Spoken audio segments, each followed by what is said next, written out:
to što si rekao za sada, daj mi jednu rakiju da popijem sad. Čuo sam Emiliju Luku, čuo Stankoviće, daj da jednu popijem. Pa neću vodu, daj mi rakiju jednu. Šljivo najobičniju. Šta god da imate.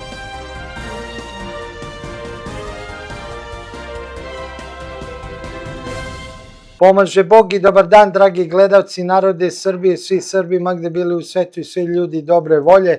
Ovo je emisija Prelistavanje koju zajednički, koautorski vode jedan od osnivača pokreta Sabor, gospodin profesor dr. Duško Kuzović i ja, Dejan Peta Zlatanović, glavni odgovorni urednik Srbin Info. A ako postoje neko od vas koji prvi put dolazite ovde, da se ne zbunite, Duško je ovde domaćin koliko sam ja gost i ja sam domaćin koliko je on gost, znači zajednički vodimo ovo, nije ovo u formi intervjua nego debate, tako da ćemo podjednako pričati i odgovarati na pitanje. Pomaže Bog, Duško, i da pogađam, ti si sad u Arelju, a nisu u Kosjeriću. Bog ti pomogao, Dejane, i hvala ti puno što si me pozvao u tvoju emisiju. A nije, zajedničku sam rekao. Šalim se, ali ovo je jedini način da ljudima skrenemo pažnju da smo ti i ja ravnopravni u ovoj emisiji, tako da možda nije pametno pisati one komentare Dejane skrati, mnogo si opširan i tako dalje i tako dalje. Stoga predlažem da mi krenemo odmah pravo u temu. Ajde kreni ti, Duško, često ja krećem prvi, ajde ovaj put ti kreni. Šta ima najzanimljivije? Malo ćemo da promenimo praksu i bit će više tema, ali će biti kraće obrazložene i kraće analizirane. Ja bih krenuo od otvaranja vidikovca na Kablaru, koji je izazvao dosta debate i dileme, ako se slažeš. Da. Pa, u četvrtak je otvoren vidikovac na Kablaru, koji je izazvao puno debate od samog početka gradnje pa do danas. Prvo, ljudi su protestovali protiv bilo kakve izgradnje u tom zaštićenom području, potom su protestovali i režimski ljudi koji su pokušavali da zagade izvornu narodnu nezadovoljstvo i nakon toga je krenula izgradnja. Ta izgradnja je se završila tako da je objekat završen, međutim, koliko je nama poznato, ta upotrebna dozvola još nije ni izdata. Objekat je specifično projektovan, to je ona arhitektura adrenalina, gde je čitava platforma koja lebdi iznad kanjona reke, načinjena od masivnog i pouzdanog stakla, tako da se kroz to staklo vidi i daleko ispod, ali sa druge strane izaziva priličnu nelagodu. Međutim, šta da radimo? Istoričari umetnosti koji trenutno odlučuju o ukusima o arhitekturi, a ja bih voleo i da zubari počnu da odlučuju i o hirurgiji i, na primjer, neurohirurgiji, zašto da ne, to je tu negde, jel da? Ta arhitektura adrenalina je, nažalost, postala širom sveta poznata. Međutim, ne bih ovaj put komentarisao tu priču oko adrenalina koji se kod korisnika javlja kada stoje na toj platformi i u dole ispod sebe gledaju duboko u ambis. Ja bih otvorio priču ponovo o glavnom problemu u našoj državi, a to je izdavanje upotrebnih dozvola za građevinske objekte. Naime, koliko je nama poznato, a molim vas da me demantujete, za taj objekat nije izdata građevinska dozvola, osim ako se upotrebna dozvola, izvinjavam se, nije izdata upotrebna dozvola, osim ako se za upotrebnu dozvolu ne računa skakanje Ane Brnabić po toj platformi, kako bi dokazala da je to sve u redu, čisto i pouzdano. Sada onda, ako je to tako, onda njeni skokovi i njeno džipanje po toj platformi koju smo videli na medijima, trebalo bi da izda upotrebnu dozvolu, ali u svetu nije tako, nažalost, posebno nije u Hrvatskoj, a da ne govorimo o Evropskoj uniji, već je potrebno da inženjeri koji su stručni i koji su licencirani za to, znači koji su završili fakultet, nisu ga kupili, koji su stekli licencu, nisu je dobili po političkoj liniji, izađu i da kažu da na ovu platformu mogu da se dovedu posetioci i ova platforma ima maksimalnu nosivost od toliko i toliko posetilaca. Naravno, mediji su sa jedne strane zauzeli stav da je sve u redu i sve je u savršenom skladu sa zakonima i propisima, osim te nebitne činjenice da tu nema nikakve upotrebne dozvole, ali tu upotrebnu dozvolu je na neki način ignorisao Aleksandar Vučić svojom posetom tom Vidikovcu i stajanjem ne na staklenom delu, nego na onom bezbednom delu koji je mnogo sigurniji nego taj stakleni. Nažalost, meni je žao što je on ignorisao upotrebnu dozvolu koju je izdala Ana Brnabić, to nije u redu s njegove strane, ali isto tako postavlja se pitanje, ako je narodu dozvoljeno da koristi objekat za koji upotrebnu dozvolu Ana Brnabić izdala skakanjem, zašto to nije dozvoljeno i Aleksandru Vučiću da izađe i da stane na tu platformu? Prevedeno na staroslovenski jezik, ono što je dozvoljeno volu, izgleda prvi put u istoriji nije dozvoljeno Jupiteru. Šalim se, gorko se šalim, nažalost, pitanje upotrebne dozvole, pitanje građevinske dozvole, pitanje poštovanja građevinske regulative, znači kad kažem građevina, tu podrazumevam kompletan set inženjerskih disciplina koja kreće od urbanizma kojom se bave arhitekti, a ne prostorni planeri, arhitekture kojom se bave arhitekti, a ne istoričari umjetnosti, a potom građevinski inženjeri, elektroinženjeri, mašinski inženjeri, čitav set inženjerskih profesija koje su zadužene, koje se vežbaju i koje su uče da timski rade kako bi jedan finalni proizvod kao što je građevina, naročito tako visoko zahtevna građevina, radio kako treba, bio bezbedan i bio upotrebljiv. Druga stvar koju sam htio da vas pitam, a to je da zanima me šta se dešava sa stambenim zgradama koje se finansiraju uz pomoć banaka. Naime, u takvim situacijama fizičko lice ili preduzeće osniva firmu samo za taj projekat, takav je zahtev od banke, a ispravite me ako grešim. Nakon toga banka finansira tu stambenu zgradu kroz projekat, kad se završi zgrada, odnosno kad se banci vrati novac, tada je u stvari za banku završena zgrada, ta zgrada, to preduzeće se gasi i zgrada se prepušta stanarima. Onda se ja moram da pitam, a šta se dešava sa garantnim rokovima? Garantni rok imate na konstrukciju, imate na zidove, na prozore, na podove, na vodovodne instalacije, na elektroinstalacije, na slavine, na prekidače, na sve postoji garantni rok. I postoji jedna stvar koja je odavno proterana iz struke, govorimo o arhitektonskoj struci, a ne onima istoričarima umjetnosti koji se bave arhitekturom, a to su uzanse o građenju. To su, znači, pravila dobrog ponašanja o tome kako treba se odnositi prema klijentu, što su esnafske stvari koje stoje već stotinama godina.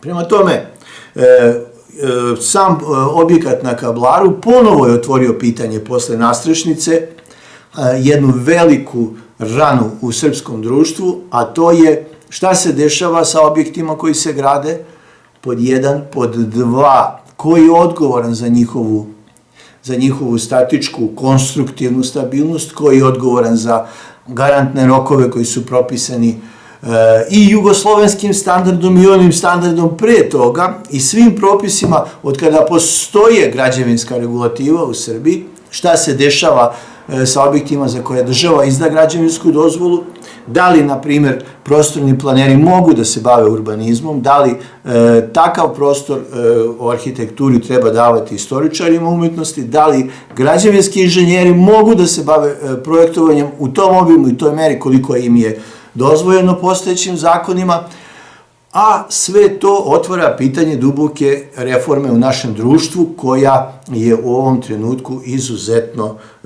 potrebna. Naravno, mnogima to ne smeta, ali ovo društvo, kao što ste i primetili, zasnovano je na maloj grupi ljudi kojima su date ekstra privilegije, a te ekstra privilegije se crpe iz ogromne većine društva koja to sve plaća. Zbog toga imamo jako lošu situaciju u društvu, da nam iz Srbije odlaze lekari, da nam odlaze inženjeri, da nam odlaze majstori, da nam odlaze sposobni ljudi koji imaju zanat u svojim rukama, a ne odlaze pravnici, ne odlaze ekonomisti i ja predlažem da to nije u redu, da moramo imati jednaka ljudska prava, odnosno mora se omogućiti napraviti društvo iz koga će morati trbuhom za kruhom da odlaze i pravnici i ekonomisti, jednako kao i lekari, jednako kao i inženjeri. Vidjeli ste i sami kako je stanje u društvu.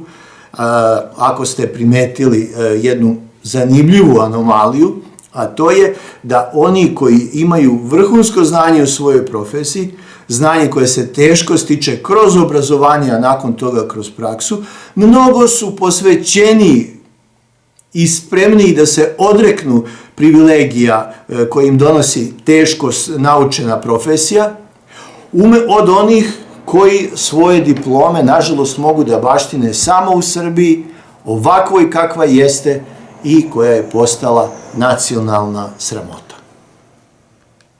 Sve oko ove izgradnje vidikovca na Kavlaru je pod znakom pitanje. Prvo je komisija odbila, Duško, 2. jula je izdala ministarstvo, odnosno državni sekretar, dozvolu ipak za vidikovac, ali je zanimljivo da se ne navodi da li su otklonjeni svi navodi koji su komisija prethodno iz ministarstva navela zbog čega se vidikovcu odbija ta dozvola. Kao zamenik gradonačelnika je rekao da je bilo nepotpuna dokumentacija, ali ono što se vidi, što je Forbes i ostali objavili, da je inspekcija, u stvari ministarstvo, bila jako precizna zašto ne izdaje se dozvola, a to je zato što nije bila dokumentacija vezano sa gradnjem temelja i samog tog temelja vidikovca, i zato što iz dokumentacije nije moglo da se vidi sam proces izgradnje, kao i dnevnici nisu bili dostupni. I kad je izdata dozvola, što je tu meni, evo, ko laiku, najzanimljivije, nigde ni u jednoj izjavi ministarstvo nije reklo konkretno, decidno, da li su sve ti navodi otklonjeni jedan po jedan i kako su otklonjeni, na koji način, samo su naveli da je dokumentacija dostavljena, što meni govori da je u pitanju politički pritisak da se to izvrši i da se pusti po svaku cenu, a vidjet ćemo u budućnosti da li su oni toliko spremni da rizikuju da puštaju ljude masovno, ili će opet, a ne bi bilo to prvi put, da puste objekat, a onda da ga posle izvesnog vremena, kao zbog moguće dorade, da zaustave izgradnju njegovu. Upotrebna dozvola koju izdaje opština, grad ili republika je papir koji obično piše pravnik u određenoj službi. Taj papir trebalo bi da se bazira na nekom ekspertskom mišljenju onoga koji je za to osposobljen i koji ima potrebne dozvole, papire i licence da bi mogao da njegovo mišljenje bude relevantno. Druga opcija je da pravnik kaže, zavrti pramen kosice i kaže da, ja mislim da taj objekat može da se koristi, i to se radi u totalitarnim sistemima. Moje mišljenje je da je ta upotrebna dozvola, a voleo bih da nas demantuju, izdata po osnovu političkog pritiska, i upravo predviđamo takvu sudbinu, kako si i rekao, da će biti otvoren objekat, predsjednik će se slikati, a nakon toga će biti objekat zatvoren radi dorade ili finalizacije. Postavlja se pitanje, ako se izda upotrebnu dozvolu, čemu dorada? A s druge strane, ja pitam građane, da li je objekat koji ne može da se koristi, a napravljen je od narodnog novca, Potemkinovo selo samo na jedan Vučićev način. Vučićeva sela. Znači imamo Potemkinova sela, imamo Vučićeva sela. Otprilike to liči na to, samo što je onaj Potemkin bio malo skromniji pa je pravio kulise, a ovaj pravi kulise u punom formatu, slika se i nakon toga sve to odlazi u istoriju. Prema tome, upotrebna dozvola mora da se bazira na mišljenju ljudi koji su stručni za to, koji imaju potrebne licence i koji su dokazani u svojoj struci da bi uopšte njihovo mišljenje bilo relevantno. Sa druge strane, podsjećam ljude da taj objekat treba da koristi ipak ljudi. Nečija deca će dolaziti na taj vidikovac. Nečije braća, sestre, sinovi, ćerke, očevi, majke, babe, dede. Njihovi životi će biti na kocki. Ako vi smatrate da je sasvim dovoljno da vi izdate papir jer od vas to traži vaš vođa, zašto to radite? Zato što samo radite svoj posao, ili druga uobičajena rečenica koju slušamo je: a ko će da plaća moje račune, hoćeš ti? To su otprilike dve rečenice koje stalno se slušaju i koje stoje ispod. Međutim, imam jednu novost iz Srbije za vas koji ste tako lepo uspavani hipnotišućim glasom velikog vođe, a to je da je narod svestan da pravosuđe neće zaštititi njegove interese. Svestan i da policija neće zaštititi njegove interese. Policija će da uhapsi Dejana i mene po nalogu pravosuđa zbog širenja javno panike i svega ostalog, iako će se kasnije to ispostaviti da smo bili u pravu. Režim i zna da ćete vi ćutati na to. Prema tome, narod je shvatio celu tu priču i on više neće se, u slučaju ne daj Bože neke situacije, on se neće obraćati pravosuđu, nego će pokucati vama na vrata.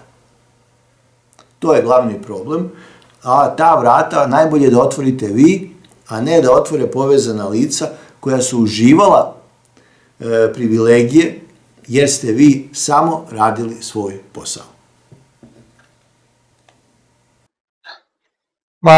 Zanimljivo je i to da je upotrebnu dozvolu potpisao državni sekretar Ministarstva za građevinu, što po meni, ja ne znam da baš državni sekretar potpisuje takve dozvole, što govori o tome da je tekako politički pritisak. Ali zašto govorimo i o ovom vidikovcu?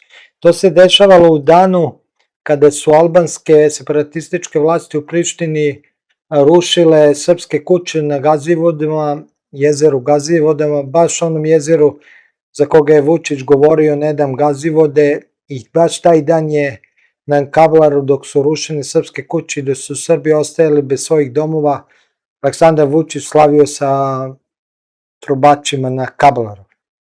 Valjda je slavio to što možda njegovi biološki rođaci, ko to zna, ruše srpske kuće. Ne znamo da li jesu ili nisu, ali jedan deo javnosti sumnja da Aleksandar Vučić ima svoju rodbinu i na Kosovu i Metohiji.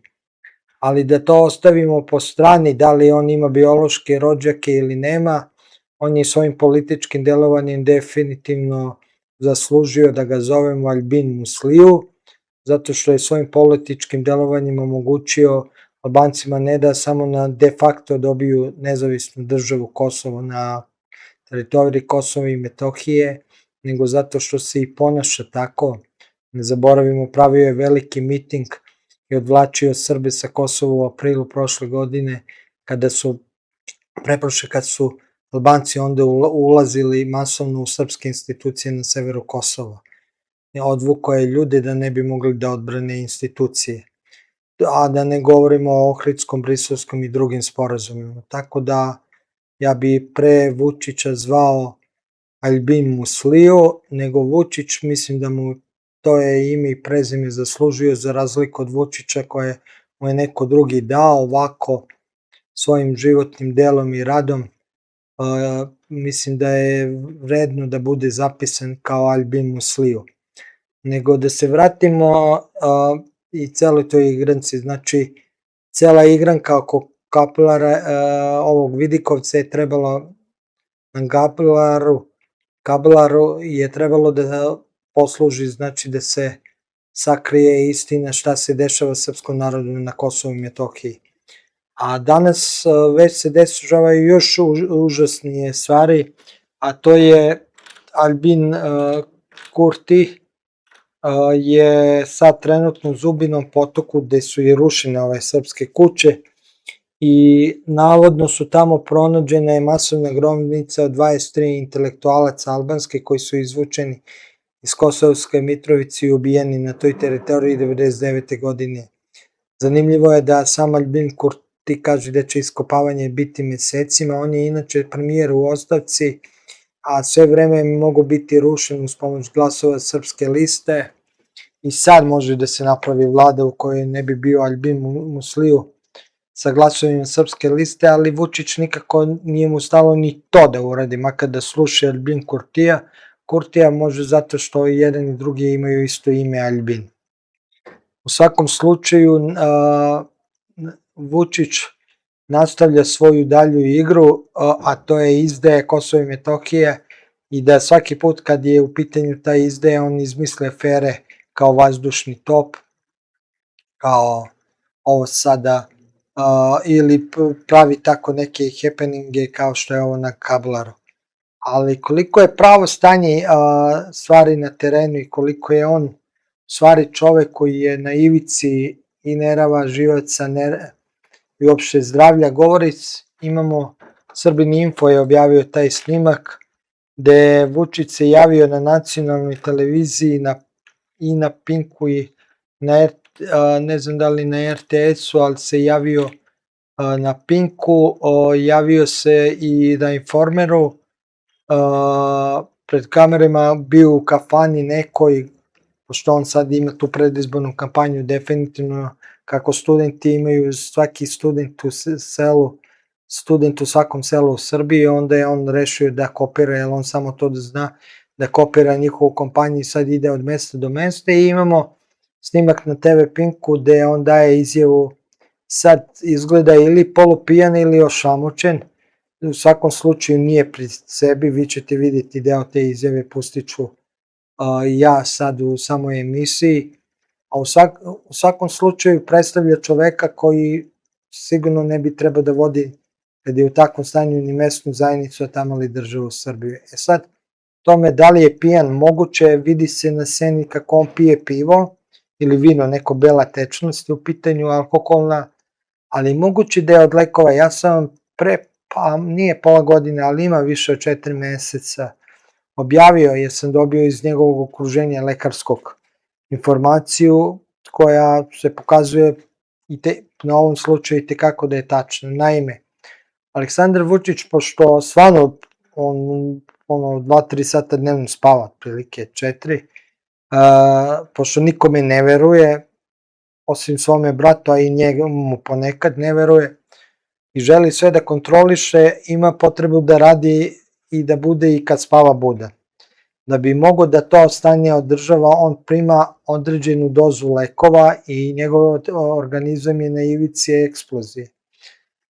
Njegovo zato lekarsko okruženje ga je savjetovalo da on mora da napravi veliki reset i da mora da ode na neki odmor od par nedelja ako hoće dalje da funkcioniše. On nije ih poslušao, sve vreme je na jakim lekovima i nus proizvod tih lekova je ono slično što se dešavalo i Dačiću, a to je da izgleda kao da je pijan, da ne zna šta da govori, da nije sam sa sobom.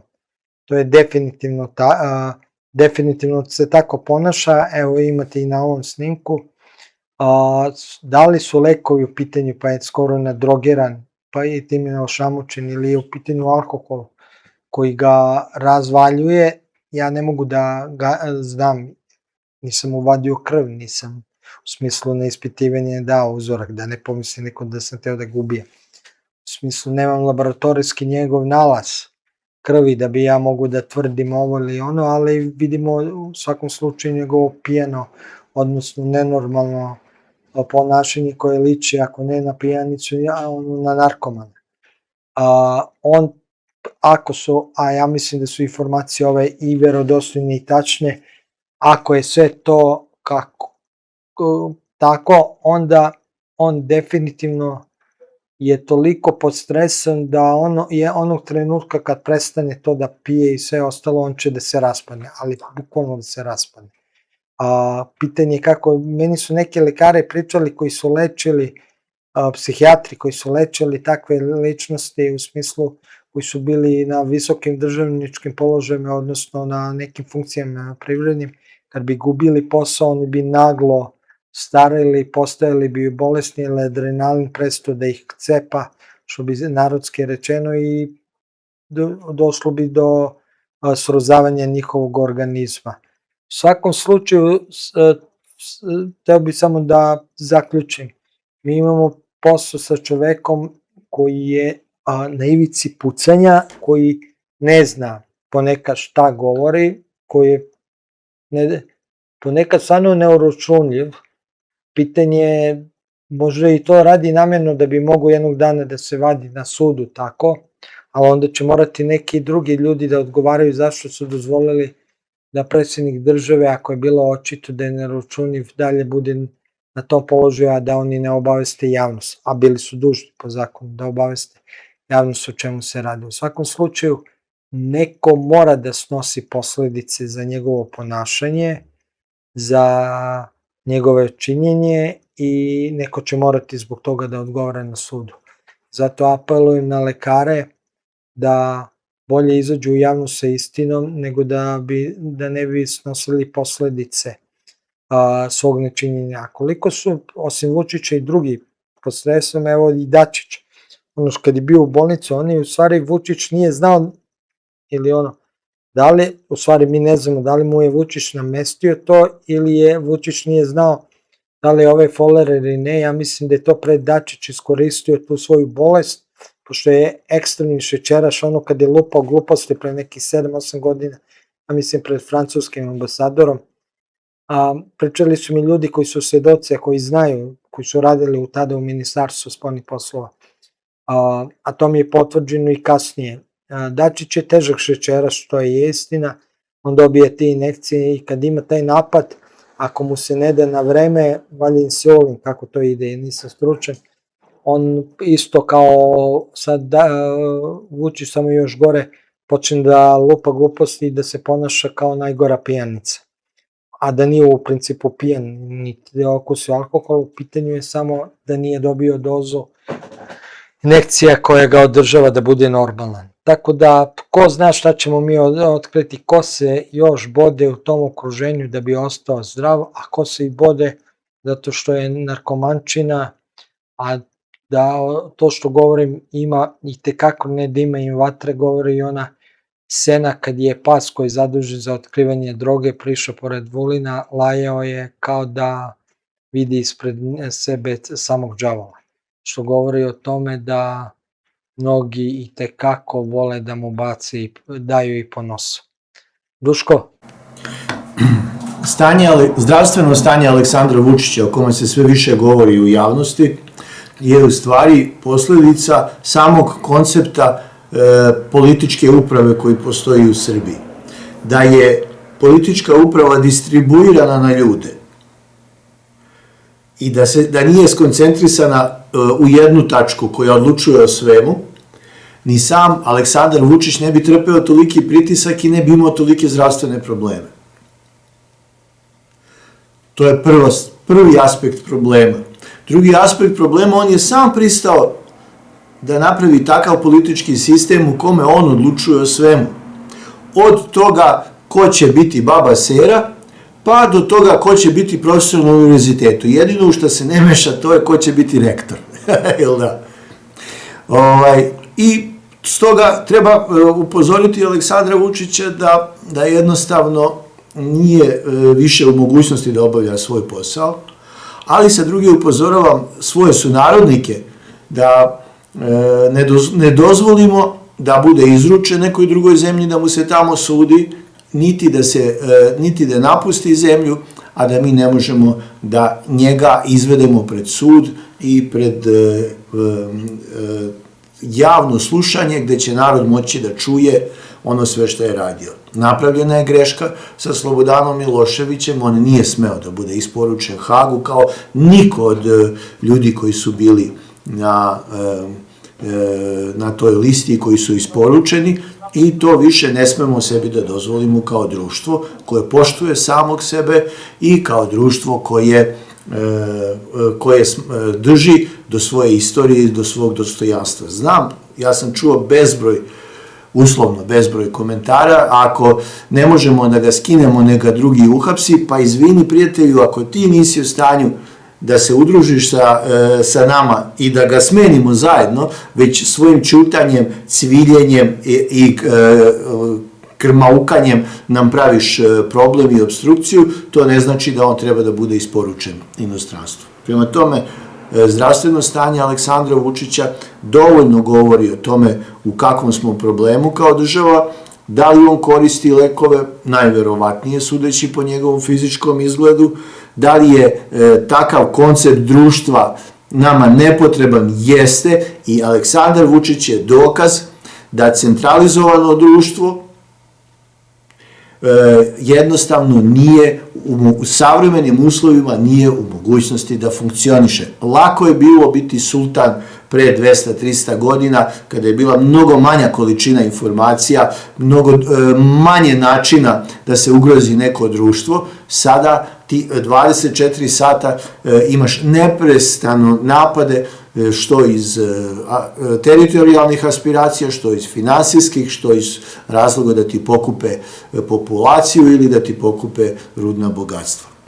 S druge strane, zdravlje Aleksandra Vučića i Ivice Dačića govori koliko su i ti kolonijalni upravnici koji su odlučili o njihovom životu ili smrti, koliko su oni nemilosrdni. Prema tome,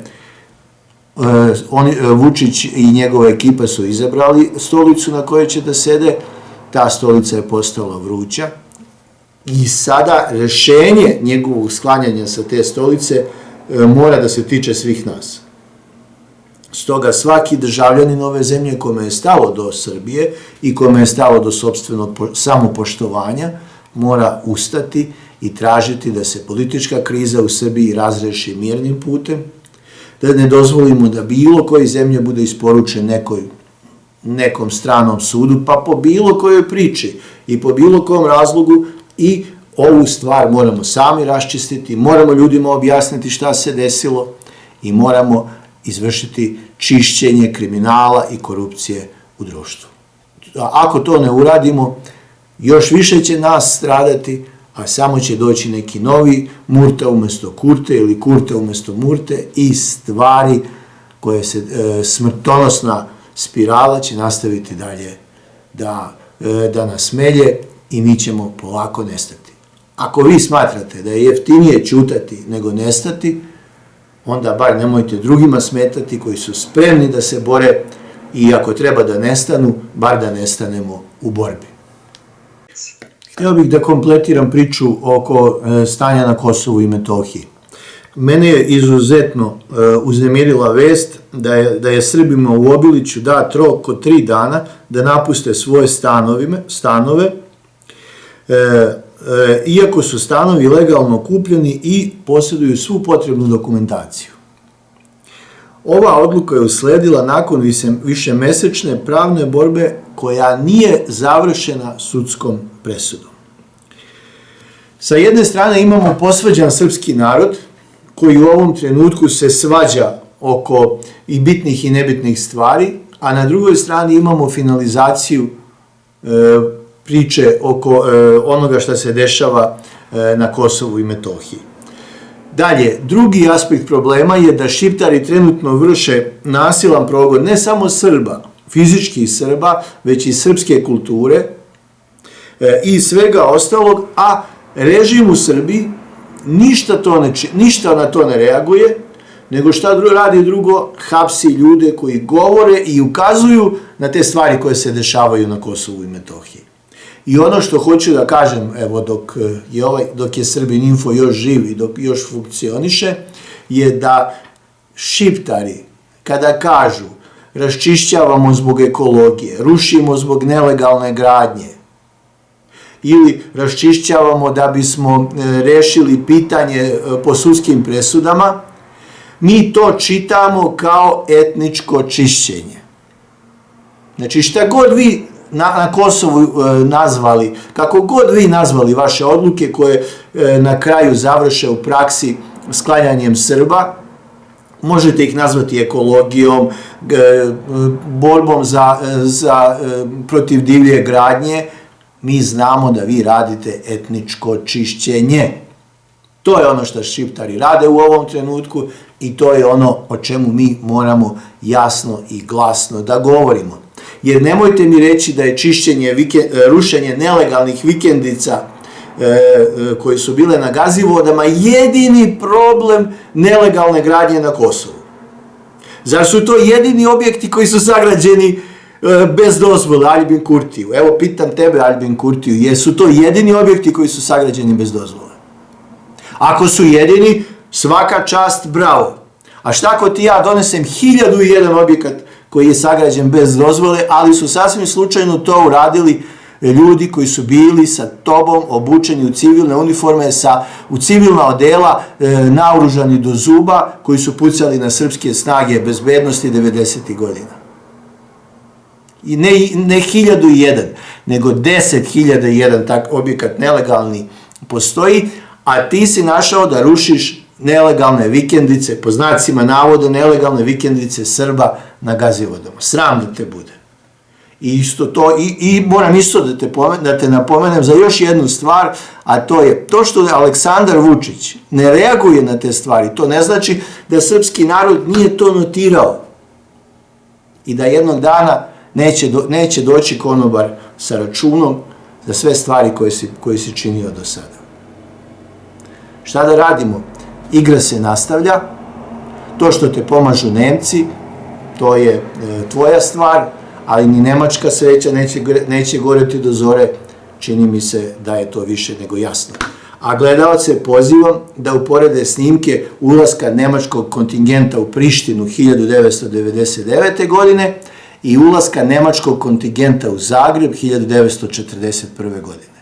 Ako ima razlike, vi mi, molim vas, pokažite gde ima razlika u reagovanju ljudi, u osmesima, u aplauzima, u cveću i u rečima zahvalnosti.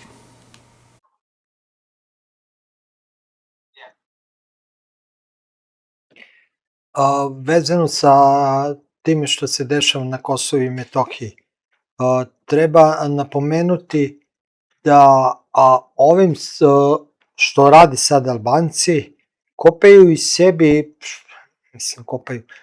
sebi da rupu, jer otvaraju put da se i njima isto to radi na taj način kao što oni radi Srbima. To je jedno. Drugo, svi oni koji sada rade protivzakonito i koji ruše srpske objekte i sve ostalo, jednog dana će, što ti kažeš, biti isporučen račun tako što će morati pred sudovima odgovarati kako i na koji način su radili. A zašto, ako mislimo i kada budemo normalna država, zašto? Pa ja sam i stalno govorio, jedan od razloga zašto mi imamo problem sa Albancima što nismo njima ponudili jasnu našu priču, naš odgovor šta mi nudimo i šta očekujemo od Albanaca u okviru srpske države.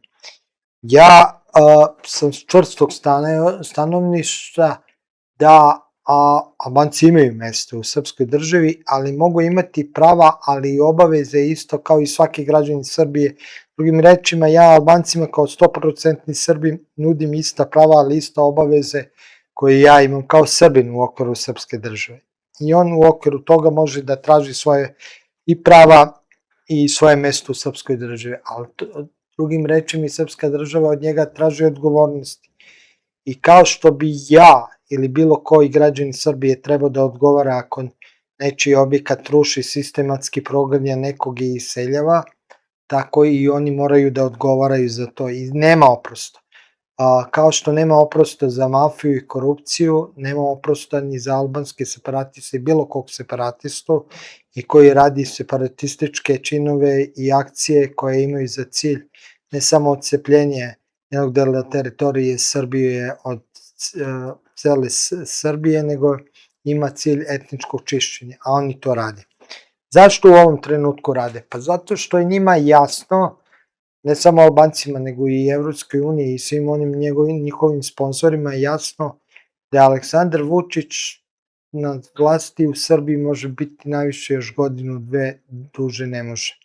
A i to je mnogo. I otprilike ja sam ubeđen da je od onih krugova u Evropi koji ga podržavaju, a to je pre svega koalicija London-Berlin, odnosno Engleska, Velika Britanija, Nemačka, Kurti, a pre svega Nemačka, Kurti dobio zeleno svetlo da bude što radikalniji i otprilike sve što sad uradiš i sve bit će ti oprošteno, jer ako dođe neka nova vlast u Srbiji mi ne možemo ipak da radimo one pritisak kao što smo radili na Aleksandra Vučića, pogotovo ako ta vlast bude dosledna u borbi protiv korupcije i mafije. I onda želeći da iskoriste što im se daje, jer znaju da su ovo posljednji trenuci kad mogu da rade šta hoće, onda su oni tako agresivni. I radi sve šta hoće, jer znaju da Aleksandar Vučić je ucijenjen zbog svojih mafijaških aktivnosti, zbog Sky prepriskih, da on ništa neće da uradi povodom toga da zaštiti ne samo Srbe, srpske narode na Kosovo i Metohiji, nego sve građane Srbije koji su žive na Kosovo i Metohiji, a lojalni srpskoj državi, poštuju zakoni srpske države. Tu smo kod krucijalnog jedne činjenice stvari koji trebaju da urade svi oni koji su ugroženi od albanskih separatista, a pre svega Srpska pravoslavna crkva, i nije mi jasno zašto ona to ne radi. A to je da pokrenu sudske procese protiv takvih aktivnosti prištinskih vlasti, da pokrenu sudske procese na osnovnom delu teritorije Srbije, centralnoj Srbiji. Prvo, time pokazuju da na Kosovo i Metohiji deluju srpski zakoni. Drugo, postoji velika opasnost da jednog dana kad se budu žalili kažu pa dobro, gde ste se žalili osim pri prištinskim sudovima, pa kažu nigde, pa vi ste ih priznali onda tako. Onda ste priznali njihovu jurisdikciju. Ukoliko bi i crkva, ali i ostali građani sa Kosova i Metohije, pre svega Srbi, srpski narod, ali i drugi su ugroženi. Čak ima i Albanaca koji su lojalni našoj državi i oni su ugroženi. Ako pokrenu sudske procese na teritoriji ostalog dela Srbije, mogu jednog dana očekivati satisfakciju i da bude im nadoknuđena šteta. Zato apelujem na sve njih, kažem, pogotovo na Srpsku pravoslavnu crkvu, da sve one postupke koje sticam okolnosti zbog okupacije moraju da vode i pred prištinskim sudovima, da ih pokreću i pred srpskim sudovima. I zato mene čudi ono i vezano sa lažnim predstavljanjem onog jednog Albanca koji se predstavlja kao neki koji je otvorio Kosovsku pravoslavnu crkvu, pa pazi, još hrišćanska pravoslavna samo za Albance, nije za Srbe.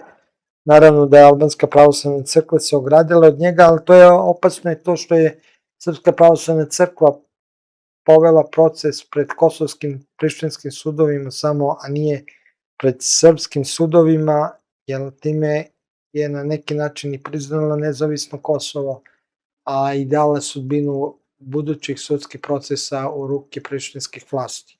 Najverovatnije ovaj proces će dobiti, ali je napravila opasan presedan da bude primjerana da druge procese su mnogo opasniji, naprimjer za imovinu Srpske pravoslavne crkve, budu vođeni pred samo prištinskim sudovima. Imamo i još jednu opasnost, a to je da će turistički vodiči na Kosovo i Metohiji pričati kako su manastire pravoslavne podizali, nazovimo Ilire, a Srbi su potomci Ilira, ne Albanci, ali oni će to da predstave kao da su oni i da su ti manastiri njihovi, jer su doneli odluku po kome turistički vodiči na Kosovo i Metohiji moraju da imaju isključivo licencu prištinskih vlasti. Dobro, dobit će sigurno i neki Srbi, ali pitanje je šta će oni smeti i kako će onda smeti istoriju da pričaju, jer može lako da im se desi da ne mogu da dobiju sertifikat ako ne polože ispit, a ako ih posle obavezuju da pričaju kako su, na primjer, manastir Dečane osnovali i podigli Albanci, a ne Srbi. Tako da i to postoji velika, ogromna opasnost i o tome se čuti, a ne zaboravimo, sve dok mi ovo pričamo istovremeno, dan danas postoji kancelarija takozvanog Kosova u Beogradu, na Novom Beogradu, i to baš gde je i predstavništvo Evropske unije, preko Sava centra, tamo u blizini, 19A blok od autoputa, s druge strane autoputa u odnosu na Sava centar, i samo jedan put su napravljeni tamo protest, bili su mi, Snaga naroda, Obraz i još par organizacije. Mene čudi kako do sada nisu bili i blokade, i zašto uopšte se dozvoljava da ta kancelarija postoji, pogotovo što ničim nije doprinela da se poboljša položaj srpskog naroda i građana Srbije na Kosovu i Metohiji, a jeste samo doprinela da separatisti budu još jači, još obesniji, da još više krše zakone Srbije. Poznato nam je da je sve veći broj Srba počeo da dobija pozive od strane kosovskih sudova da se jave u sud tada i tada, a mnogi su čak i dobili telefonske pozive.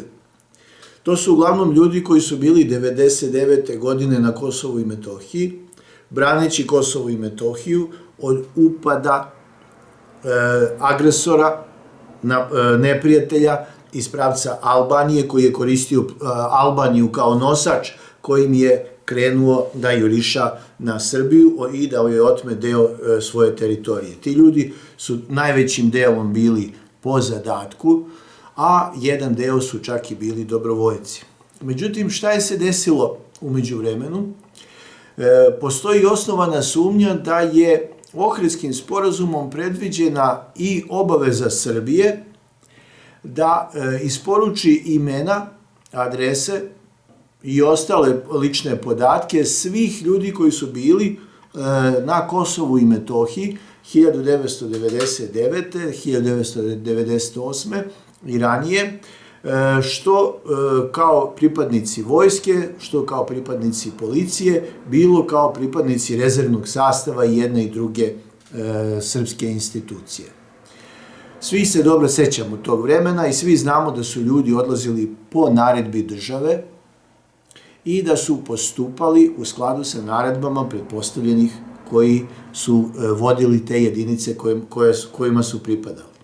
Međutim, dobili smo nezvaničnu informaciju da je preko 4800 imena ljudi koji su činili formalne, zvanične jedinice države tada Srbije i Crne Gore ili Jugoslavije, da su predati spiskovi šiptarima, i ne samo to, da su predati spiskovi dobrovoljačkih jedinica koje su takođe bile na Kosovu i Metohiji.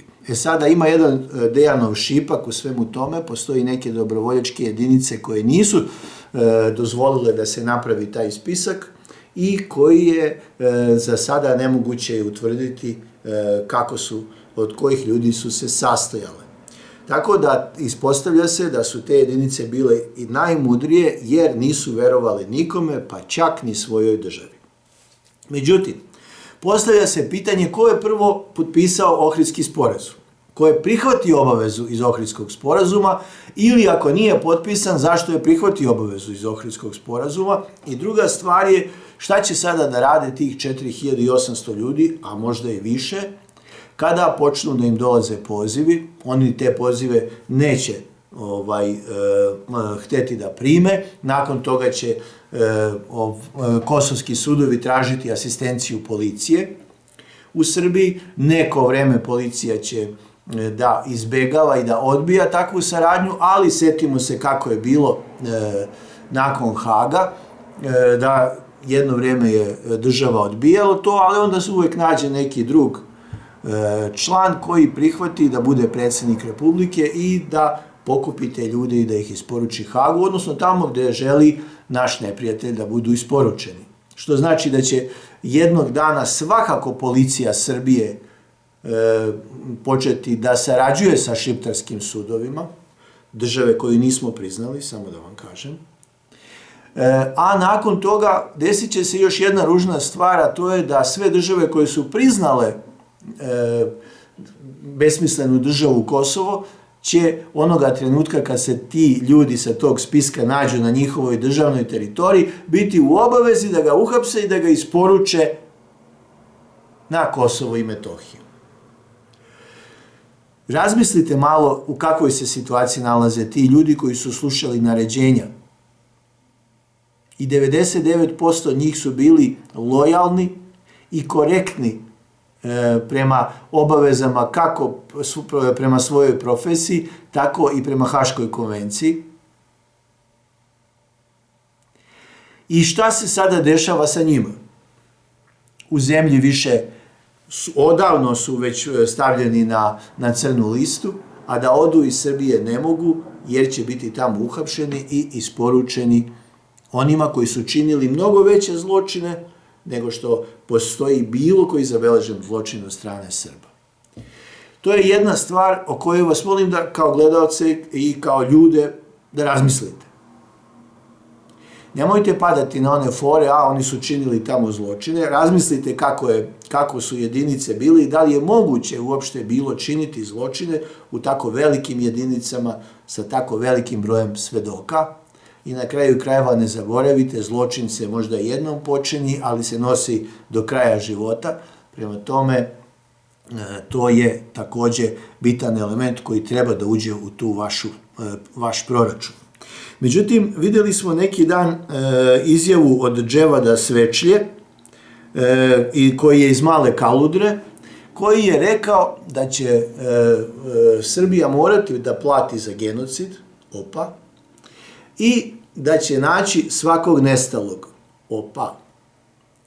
Postavlja se pitanje kako se to desilo da u istom trenutku neko isporuči 4800 imena, a možda i više, plus spisak dobrovoljačkih jedinica, da Srbija eksplodira i da u isto vrijeme se javlja to otkriće intelektualaca koje su zaboga srpske snage, koje nisu znale šta da rade sa tim čarobnim vojnicima šiptarima, pobile i sahranile negde tamo i sada će to da bude mesecima pretraživanje i jedan dobar razlog da bude policija prisutna na terenu gde su Srbi. Vidimo jasnu igru u kojoj se Srbija proglašava za lošeg momka, a nabacivanje lopti da bi se neko proglasio u medijima Srbiju kao lošeg momka rade od zla oca i od gore majke ljudi. Ono što meni smeta kao državljaninu Srbije je da Srbija ništa na to ne odgovara. A ne zaboravimo da teroristička država Kosovo, koja je trenutno okupirala jedan značajan deo Srbije, ima najdužu granicu prema Srbiji. Ili, ako već država Srbija nije naša, podsjećam vas da imate najdužu granicu prema Srbima. O tome nikada nemojte da izgubite iz vida. Prema tome, pitanje koje danas se otvara je zašto Srbija dozvoljava da neko sa Kosova medijskom kampanjom i serijom nameštenih igrokaza stvara situaciju u kojoj je Srbija zločinac. Zar je moguće da tolike stotine hiljada proteranih Srba sa Kosova i Metohije nisu genocid, a da je genocid ovo što pričaju ljudi koji su tamo trenutno predstavnici kosovskih vlasti. I ja vas pitam koliko Srba je poginulo u Prvom svetskom ratu, koliko Srba je poginulo u Drugom svetskom ratu. Niko od vas političara nije imao onu stvar da pokrene pitanje da li je protiv Srba bio genocid, već ste ćutali samo radili svoj posao, a ko će meni da plati račune? I doveli ste nas u situaciju da narod koji je dao najviše žrtava u Drugom svjetskom ratu posle Rusa i Jevreja, u ovom trenutku bude na optuženičkoj klupi kao da je genocidan i da nam se na svakom mestu uništava bilo kakvo prisustvo, obraz i čast. Možda ste uništili Srbiju, ali još niste uništili srpski narod. Konobar stiže. Duško, pričamo dosta o Kosovu i Metohiji, ali sa razlogom je sve što je bilo na Kosovu i Metohiji sad se vraća u ostalom delu Srbije. Teror vladajuće stranke, predaje stranom okupatoru, gubitak imovine. Evo, čitam, albanske novine pišu, juče samo 4 osobe su nestale, 3 žene, 1 muškarac. To su čisto Albanci, čisto da znate kakva je situacija na Kosovu i Metohiji i zašto Kurti isto diže sve tenzije, pa da ne bi se i o tim stvarima pričalo na Kosovu i Metohiji. Bukvalno ove 2 žene izašle su iz kuće i nesa, jedna je udata, jedna je mala devojka, Đukadžini, televizija priča, u Đakovici, eto to, frapirao sam se, udata žena, majka 2 deci izašla iz stana u prodavnicu i prijavljeno nestalo. Inače kažu da su nestajanje osoba na Kosovu i Metohiji sve učestalije, pišu albanski mediji, čisto da vidite o čemu se radi. E sad, jedna od stvari što je bilo na Kosovu i Metohiji jeste da je Vučić korumpirao preko takozvane srpske liste jedan deo jako mali Srba koji onda terorišu ostali deo našeg naroda. Mislim na Zvonka Veselinovića, pre svega je Milana Radojčića, ali tu je i još ostala grupa, nisu oni jedini cvečke. A šta se ovdje dešava u ostalom delu Srbije? Pa Vučić ima svoje tajkune koji nas pljačkaju, kao Nikola Petrović, Zvonko Veselinović, Nenad Kovač, Ivan Bošnjak, Stojan Vujko, Dejan Burčul, ostavio i ove stare kao Miškovića, Matovića i tako dalje, da ih ne pominjem mnoge od njih. Ili Matića, ja mislim, ne Matović, nije ni bitno, ima ih dosta. Imamo 40, tako verovati, onoj listi Forbesovoj, 40 milijardera, a 10.000 milionera, što je za ovakvu državu koja nema ni privredu veliki broj. Šta se dešava, koliko je, i to je dokaz, koliko je Vučić puko prolupao, što bi se reklo narodski, i kakve ima probleme. Dok on ide po šatorima, napija se ili od lekova izdrogiran, da bi mogao da priča i da se najnormalnije funkcioniše, dok mora od selende do selendre da se vuče, da priča sa onim najsiromašnijim, najucijenjenijim delom našeg stanovništva, nažalost i najneobrazovanijim, možda i najprimitivnijim, dokle njegovi tajkuni po jahtama, na jahtama po Grčkoj, Francuskoj i Španiji uživaju i baš ih briga. I na njih ne može Vučić da utiče. Što govori o tome koliko je on, puko njegov sistem se raspada, da dok on plovi po srpskim selima, što bi se reklo, njegovi tajkuni plove po morima u jahtima, zadovoljni što ih je obogatio i pljačkajući nas, pljačkajući sve nas, uzimajući naše resurse i prodajući ih strancima za male pare, smejući se Vučiću. Ja sam ubeđen da dok oni sede na jahti, kucaju u čašama, pijući najskuplje šampanjce i vina, smeju se i kažu gledaj oni valavi što ide po selima, ajde da vidimo šta je izjavio, aj upali Informer, aj Pink, pa da se malo smejemo.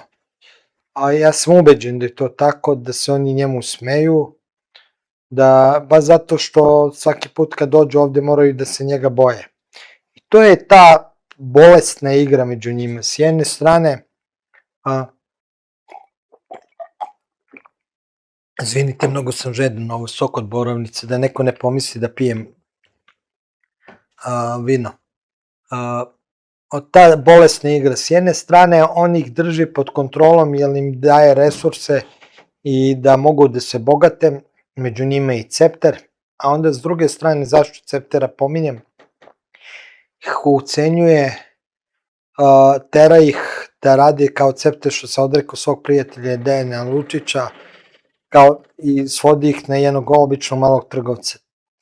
To je sramota da jedan čovjek koji sigurno se obogatio pre Vučića mora da srepti pred nekim koji se zove Albin Musliju, koji možda ima rodbinu na Kosovo, ili koji je iz Čipuljića, a to govore nam o tome da su i oni koruptivni i u kriminalu uletali kao što je i Vučić. I da nažalost mi imamo jednu klasu bogatih ljudi gde može ni 5%, hajde eventualno 10%, je možda samo stvorilo stvarno pošteno taj posao, pare svojim razvijajući svoj posao, poštujući srpske zakone i sposobnošću svojim.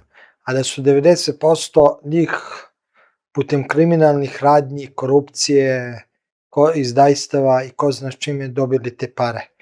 I zato za mene su to sirotinja isto, kao što su sirotinji i oni čaci što dolaze po sendvič.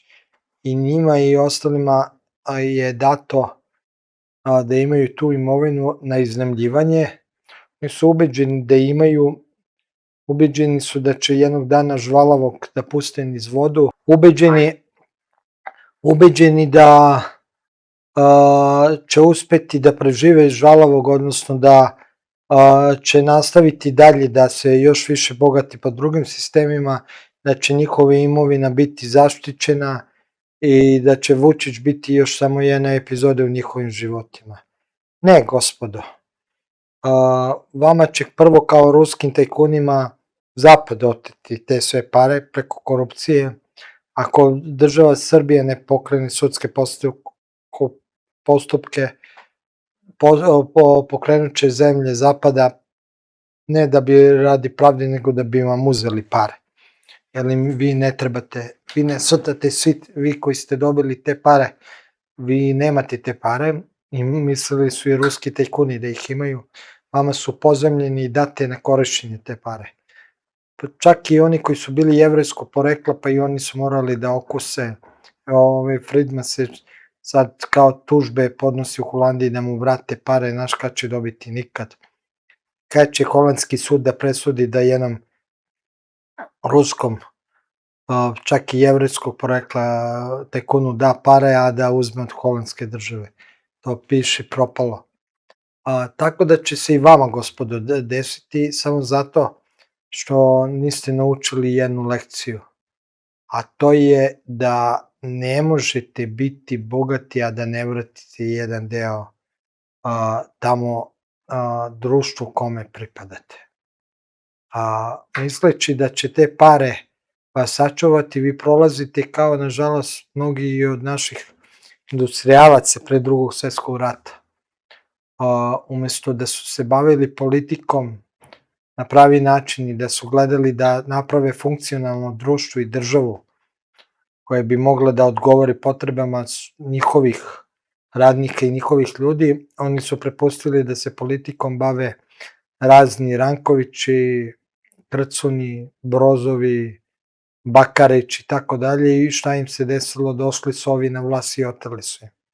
Jer uvek se uzima od ono koji ima. A pogotovo taj što ima, koji je stekao ne na prirodan, normalan način, nego je stekao otimačinom ili uz pomoć države. Mi dok smo imali jednu ekonomsku klasu koja je bila jaka i snažna, koja je pre svega zasnivala svoje bogatstvo na svom meču trgovačkoj snazi, kako smo imali do Prvog svetskog rata, a ne na radu sa državom i odnosom, nisu razni komunisti mogli da dođu na vlast, niti razne protuve. Ali od onog trenutka kad je počelo da se stiče pare, a to je Pašić uveo pre svega sa radom sa državom, bilo i pod Milošem, ali ne na taj način, kada se odnos prema bogatstvu se sticalo tako što ste imali odnos prema državi, ali ne da ga je gradite, nego da od nje crpite novac kao paraziti i da ništa ne vraćate nazad. Šta im se desilo? Pa desilo im se revolucija i otimanje novca. To je istorijsko pravilo. Oni bogati ljudi i krupni, oni koji predstavljaju ekonomsku elitu, ako ne vraćaju ono što su dobili i što su stekli jednim delom u društvu i ne budu akteri organizacije tog društva, pitanje vremena kad će im se oduzeti to što imaju. Što je pravedno donekle. Jer nije to što imaju, uglavnom, kažem, veliki broj naših privrednika, to nije posledice njihove sposobnosti, nego njihove brutalnosti i njihove izdaje naroda kome pripadaju, kao što je radi Vučić. Tako da, ovo sa jahtama što se dešava i sa Vučićevim odlaskom po šatorima samo pokazuje koliko je taj sistem truo. Jedan je u bezumlju i ne zna gde se nalazi, ide po Srbiji da bi spasio što se spasiti ne da. Pokušava sad i u najmanjem selu da zađe i da ubeđuje ljudi, da prodaje priče koje ne da oni ne veruju, ni on sam ne veruje da će biti uspešni. Nikad nije ni verovao da su istinite uspešni, nego ne veruje ni on da će biti uspešni. Dok drugi, ono kao francuska aristokratija pred francuskom revolucijom, misleći da će večno biti bogati ili svesni da im i njima otkucao čas, u bezumlju orgija, žurki, pokušava da zaboravi sve, ubeđeni da taj njihov trenutak, ovo leto, trajeće večno. Bojim se za njih, za većinu njih, ovo leto je posljednje leto kako tako poznaju, da mnogi od njih će možda iduće leto plutati po morima, ne zato što ćemo Duško, ja i ti da ih pošaljemo da budu hrana ajkulama, nego što će oni sami između sebe da se jure, da bacaju more i da jedni drugima čine takvu sudbinu da im se završava da se druže sa ajkulama, jer kad ponestane, a ponestaje polako novac, onda podivljaju strasti, a onda kad podivljaju strasti nema razuma i nastane opšti haos. Ali pre nego što krenemo u tom opštem haosu, ovo suđenje Milić i Kričak koje baš oslikava to rasulo u kome se nalazi SNS, imaš li neki komentar? Pa mi se nalazimo u samom finalu jednog višedecenijskog projekta razaranja Srbije. Da bi mogao mirno da razaraš državu i da je pljačkaš, neophodno je da ljude obeshrabriš i da ih što više razvežeš sa istorijom. Zato su nam spomenici ljudima koji su pali za ovu zemlju u Balkanskim ratovima, Prvom svetskom ratu, Drugom svetskom ratu, da ne idem dalje u istoriju, u tako bednom i lošem stanju. Zato se dozvoljava da se uništava srpska kulturna istorija, a da niko ne reaguje na to. Da bismo bili obeshrabreni i da bismo rekli, ma nema svrhe se za ovo boriti, neka oni urade šta već su planirali. Jer su oni složni, a mi nismo složni. Prvo, režim u Srbiji nije srpski. Pravosuđe i policija i služba ne radi za građane Srbije, već radi za režim. Dalje, ekonomija je uništena kako bismo bili obezglavljeni i sputani da možemo da se branimo. Društvo je posvađano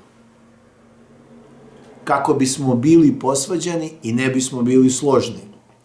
A Skupština radi i usvaja toksične zakone koji dalje guraju izvršnim organima i na taj način nas ubijaju, jer je okupator shvatio da mnogo više žrtava među nama se dešava zahvaljujući toksičnim zakonima nego toksičnim granatama, raketama i bombama. U svoj toj situaciji mi sada treba da nađemo neku meru. Moramo prvo vidjeti šta nam je najvažnije. Najvažnije nam je da opstanemo i da sačuvamo našu kulturu, jer po tome se prepoznajemo u svetu. Ne zaboravite koliko je ljudi stradalo u Prvom svetskom ratu i Drugom svetskom ratu, da bi sada neki mangupi koji čak u najvećem broju nemaju nikakvu vezu sa Srbijom po svom poreklu, trgovali sa tim. Oni prodaju za ništa ono za što su vaši dedovi i pradedovi dali sve. Pa i mogu da prodaju za ništa, jer se ništa nisu ni potrudili. Najjeftinija kuća je ona koja je nasleđena, a ne ona koja je zidana. Prema tome, pozivam građane Srbije da se probude, da shvate da je državnost i suverenitet njihova odgovornost. Član 2 stav 2 Ustava Srbije kaže da je nosilac suvereniteta građanin, a ne Aleksandar Vučić, Petar Petrović ili Marko Marković. Vi ste nosioci suvereniteta.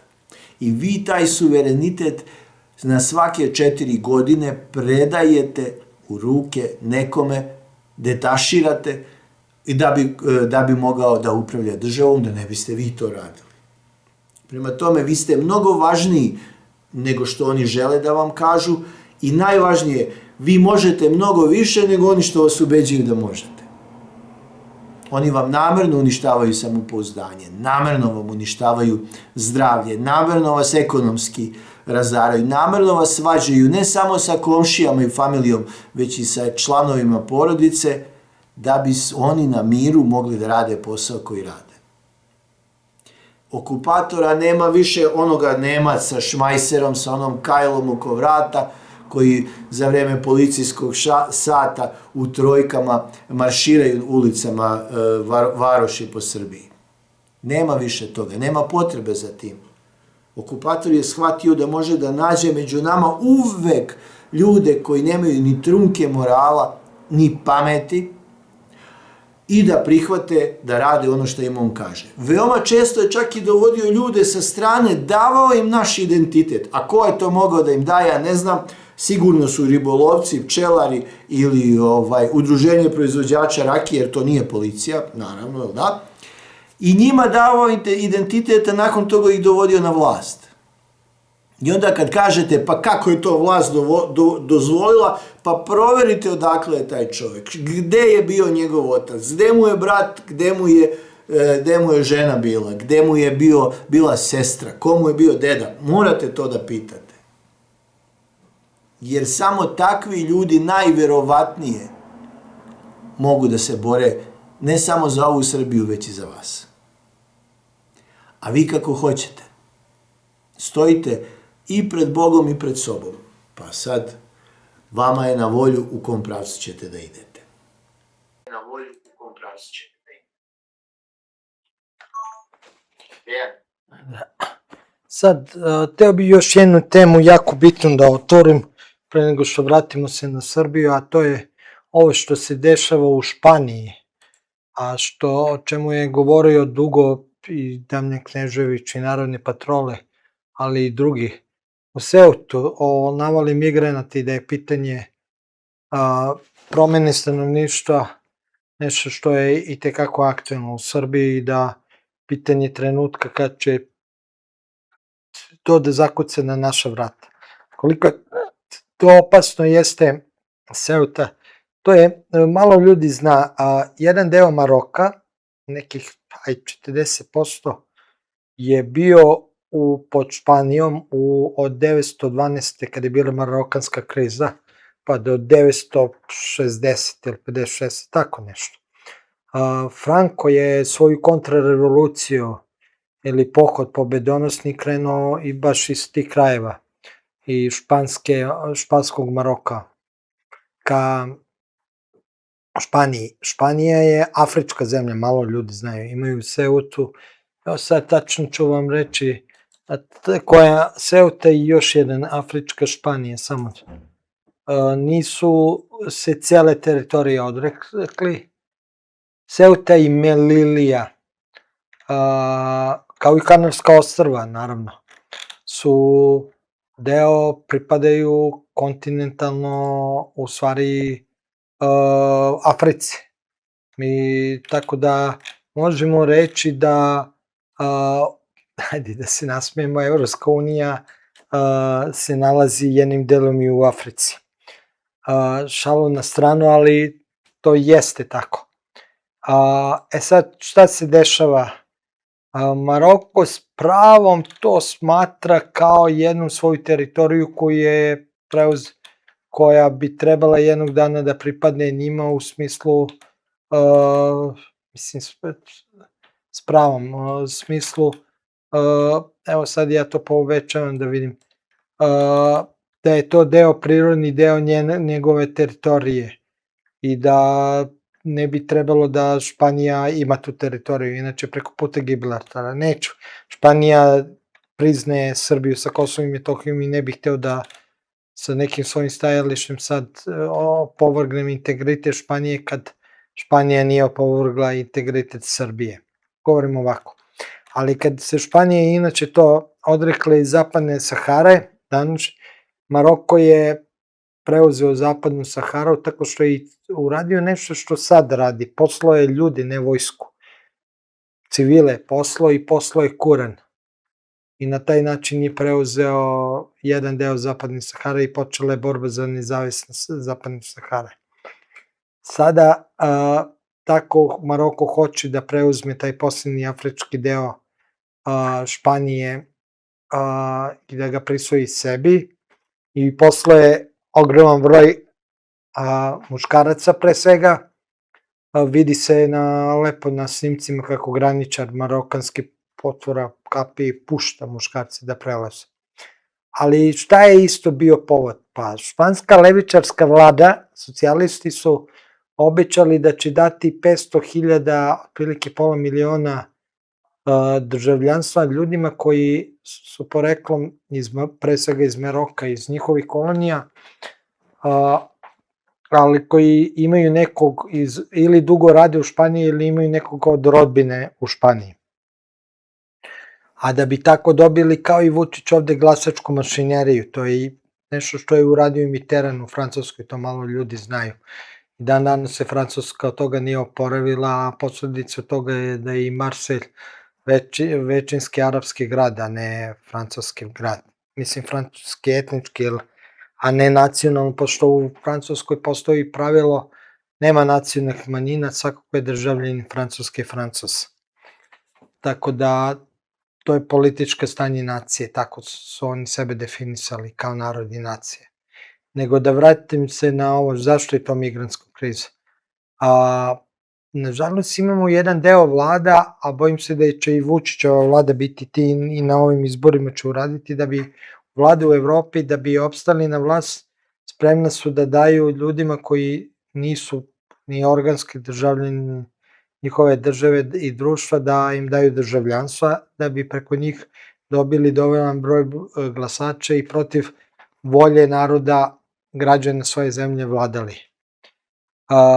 Vučić sprema, stranka Slobode i pravde, to je Đilasova stranka, ali im treba odati poštovanje, su uradili jednu pametnu stvar, a oni su zatražili da se vidi koliko je novih ljudi dobilo državljanstvo Srbije od 2020. do 2025. Dobilo ih je 130 i nešto hiljada i onda su zatražili imena i prezimena tih ljudi, odnosno njihova boravišta gde će da glasaju.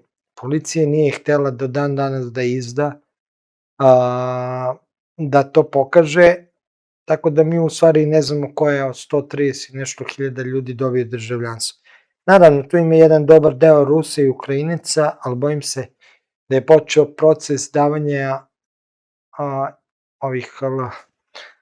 davanje državljanstava stranim radnicima. Oni već imaju one boravišne karte koje kad pogledate jako se malo razlikuju od ličnih karata. Tome su izvešavale narodne patrole. Drugo, mi nemamo kontrolu kako se izdaju lične karte. Treće, postojala je i informacija u javnosti da će Romi biti potkupljeni, tako da ovi migranti će dobiti dozvole, ali pošto neće da razumiju srpski, onda će Romi umesto njih da glasaju duplo, da će to pokušati, ja govorim o glasinama, ne govorim o proverenim informacijama, ali ovde mi ima previše dima da ne bi bilo vatra. Tako da mislim da će da je tu ima nečeg.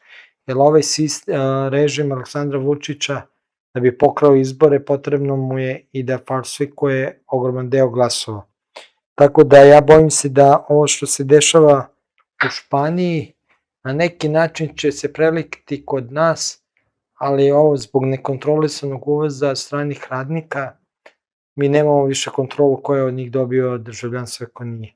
A koliko to je haos, polako kreće i govori činjenica da je izbilo na gradilištu u Novom Sadu velika tuča između migranata, tih stranih radnika i vlasnika preduzeća.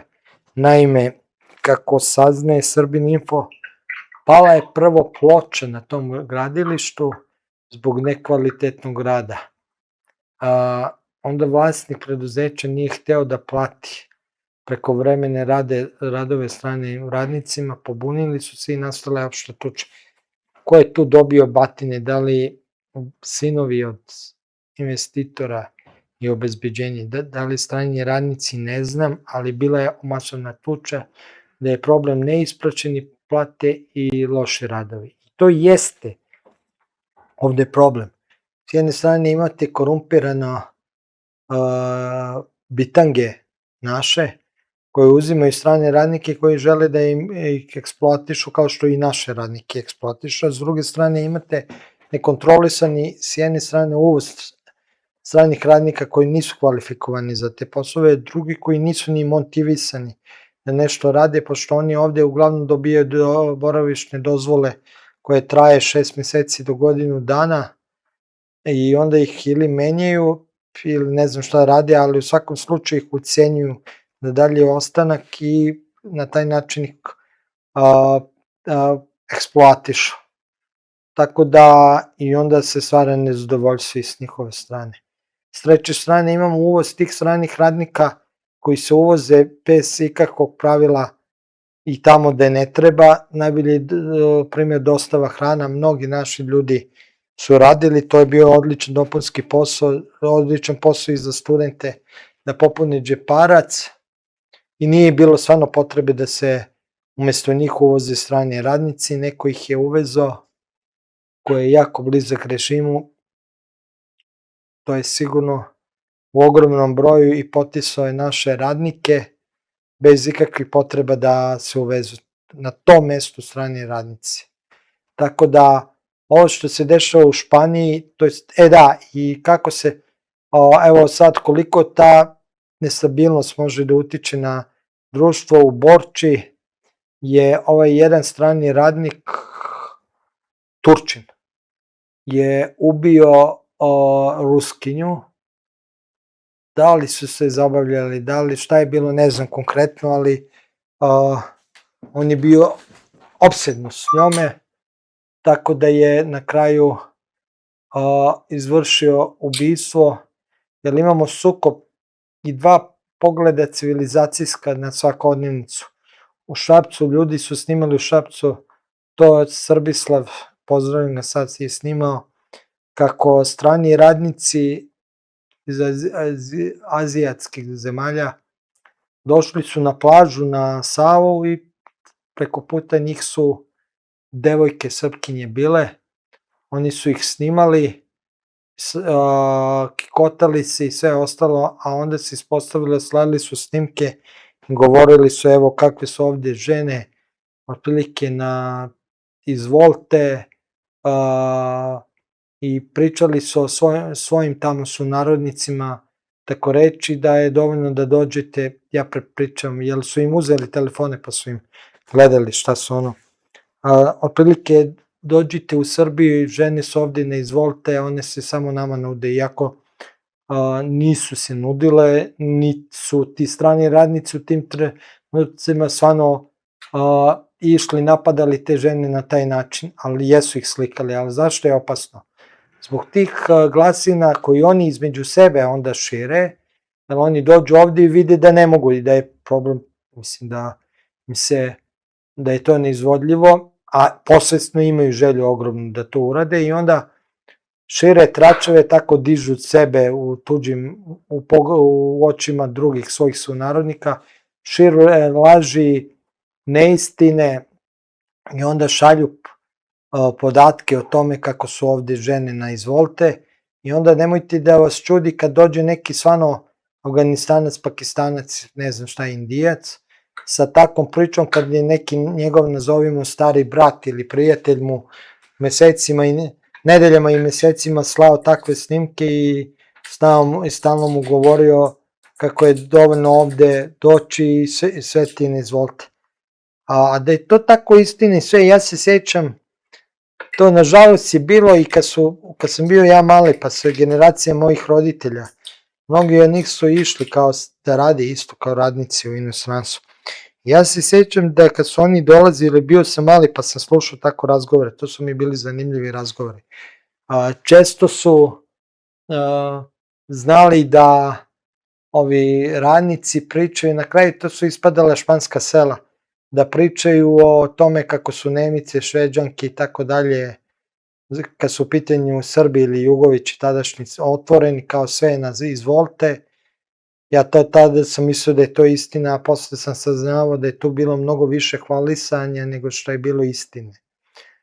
S tem ću da zaključim vezano s ovom temom, jer nije samo dolazak radnika opasnost sama po sebi, nego je opasnost to što je taj dolazak stihijski, što je najčešće vezan sa eksploatacijom, najčešće vezan s jedne strane eksploatacijom, drugom sudaru civilizacije, kulture, lažima, lažnim glasinama, prevarama, tako da onda ne čudi na kraju da ti strani radnici uđu lako u kriminal, postanu deo podzemlja, ali nažalost i kao i u Borči budu skloni da izvrše neka najteža krivična dela da bi nekim svojim strastima zadovoljili. Pa, ja sam svojim očima video, boraveći na Bliskom istoku, da je ogromna propaganda koja se širi među ljudima kako bi se privukli da dođu u Evropu. Između ostalog, to su i priče o tome da dobijaš socijalnu pomoć, a ne moraš da radiš, a završava se na tome da i ta ružna i nepristojna priča oko žena. Suština je u stvari da neko namerno pušta dezinformacije kako bi namamio te ljude i doveo ih ovamo. Bilo u Evropu, bilo u Srbiju. I posledicu naravno plaća lokalno stanovništvo. Oni koji to rade, koji ih mame, oni naplaćuju njima prevoz i transport, znači nema tu puno priče, prema tome oni zarađuju na tome. A kome isporučuju problem? Pa isporučuju problem lokalnom stanovništvu. To vam je isto kao sa pušenjem. Recite mi, od kad je British Tobacco kupio duvansku industriju Niš, koliko smo imali akcija koje je pokrenula država da se smanji, na primjer, pušenje? Ja se ne sjećam ni jedne. Ako grešim, ispravite me u komentarima. Prema tome, stvar je u tome da se nalazimo u situaciji kakvo jesmo zbog toga što imamo vlast koja ništa ne preduzima, a vlast ne preduzima ništa zato što je dovedena i dozvoljeno joj je da dođe od onih kojima smo verovali da će da štite ovu državu, očigledno nisu. I oni imaju dubok i jasan ugovor po kome moraju da postupaju kako bi ostali na vlasti i kako bi imali te privilegije. To nisu ljudi koji imaju profesiju, pa kažu neću više da budem deo vas. To su ljudi koji dolaze iz mraka, čija prošlost je napravljena od blata i mraka. On ili će da bude tu da uživa sve privilegije, ili će da ga vrate tamo gde mu se nikada nije vraćalo. Prema tome, mi smo to dozvolili i mi to moramo da rešimo, ne Rusi, ne Amerikanci, ne Nemci, niti bilo ko drugi. Mi znamo i ko su nam neprijatelji od ovih koji su pomenuti, mi to moramo da rešimo jer to je problem kod nas u našoj kući. Ja bih samo podsjetio na jednu stvar koja se trenutno dešava kod nas, a to je veoma sličan problem koji se dešava i pokušava sada u Španiji i ostalim zemljama. Naime, evo Dejan i ja smo pričali već više od sat vremena o žrtvama koje ovaj narod podneo kako bi imao državu. I mi u stvari onima koji hoće da otmu državu resurse, jer im trebaju resurse, a ne zato što im treba istorija Srbije, mi pravimo problem. Njima trebaju ljudi koji nisu zainteresovani za te stvari koje nama život znače. Tradicija, vera, istorija, grobovi, budućnost na ovoj zemlji, sreća, zdravlje, obrazovanje i sve ostalo. Oni su tu došli da rade, da zarade pare i da odu odavde. Da li će u ovoj zemlji biti poklonjena istočna Srbija Kinezima, a zapadna Srbija Rio Tintu, to njih nije briga. Njima je bitno da oni primaju platu i da ta plata bude za njih zadovoljavajuća i na vreme. Oni namerno prave u Srbiji konglomerat, a znate, to je mešavina različitih frakcija, koji nije uopšte zainteresovan za Srbiju. Jer im treba takvo društvo, njima treba i Evropa, koliko ima lepih kuća po Evropi, koliko ima lepih rudnika koji mogu da se otvore po Evropi, a tek vode. Pa onda šta se dešava sa morem, joj Bože, šta sve tu može, kakve pare tu mogu da se namlate. Njima na putu ka rudama, ka prirodi, ka imovini, ka onome šta je stvorio taj narod je upravo smetnja taj narod i mi smo im smetnja. Prema tome, mlaćenje prazne slame o tome kako smo mi za Boga građani sveta, pa mi eto tako primamo široke ruke svakoga, mora imati neku granicu. Zar vam ne smeta da vam dolaze isključivo muškarci koji su u vojno sposobnom dobi? Kako su oni izbeglice? Kakvi su to muškarci koji su ostavili svoje porodice, decu, žene, majke, sestre, tamo i došli oni ovde? Kakav je to muškarac? Kakva vam je to izbeglica, recite vi meni. Mi to znamo kao narod. To i ovi koji vrše vlast u ime okupatora znaju, ali neće da kažu jer imaju lični interes. Isto tako, Dejan i ja možemo da odgovaramo za ovo što pričamo sada, a isto tako znamo da vi ništa neće preduzeti ako se to desi. Zato je bolje da završim sada, nego da dodajem sebi još više nego što je pametno. Stvar, da kažem isto, da posjetim javnost o kakvoj vrsti ljudi se radi, kad je u pitanju Aleksandar Vučić i ta ekipa oko njih. Oni često napadaju nas koji podržavamo studente da smo pristalice ovog Dinka Gruhonjića, da smo mi ti koji smo omogućili da se isporuče srpski generali Haškom tribunalu, Slobodan Milošević, da bismo i dalje to radili i da smo mi oni koji radimo izdajničku politiku. Ja sam naletao skoro na tu vest, pa je samo podsjećam, znači ja print screenovat ću ovo, čisto da vide ljudi da ne bi pomislili da ja lažem. Ovo je vest od 26. februara 2015. godine, znači nije sada objavljen i sve ostalo. Kako je Vučić za Haški tribunal i NATO špionirao Ratka Mladića? Da podsjetimo ulogu dotičnog gospodina. Naime, u Centru za kulturnu dekontaminaciju, to vam je mesto gde je Borka Pavićević držala i gde su drugosrbijanci, ne znam sada, ali dok je ona bila živa, redovno držali tribine. 10. februara 2015. godine premijerno je prikazan treći deo dokumentarnog filma Pad Ratka Mladića. Posle projekcija održana je tribina na kojoj pored autorke Bojane Lekić govorili Vekarić, to je onaj zamenik tužioca za radni zločin je bio, Bruno Vekarić, onda je govorio ombudsman tadašnji Saša Janković, general Aca Dimitrijević i urednik nedeljnika Vreme tadašnji Dragoljub Žarković. Nalazio se tada u publici bivši premijer Srbije Zoran Živković, tada lider Narodne stranke, koji je postavio zanimljivo pitanje, a to je kakva je bila uloga Aleksandra Vučića u hvatanju Ratka Mladića. Bruno Vekarić je tada ovo izjavio za tadašnjeg premijera Srbije. Za razliku od drugih dvojicu lidera Srpske radikalne stranke, koji su uvek branili Ratka Mladića, znači misli se na Tomu Nikolića i Šešelja, gospodin Aleksandar Vučić je bio vrlo kooperativan.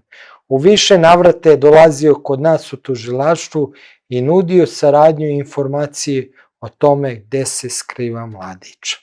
Tako da svi vi koji pričate o tome kako je Aleksandar Vučić heroj, kako je heroj, patriota, kako je štiti naše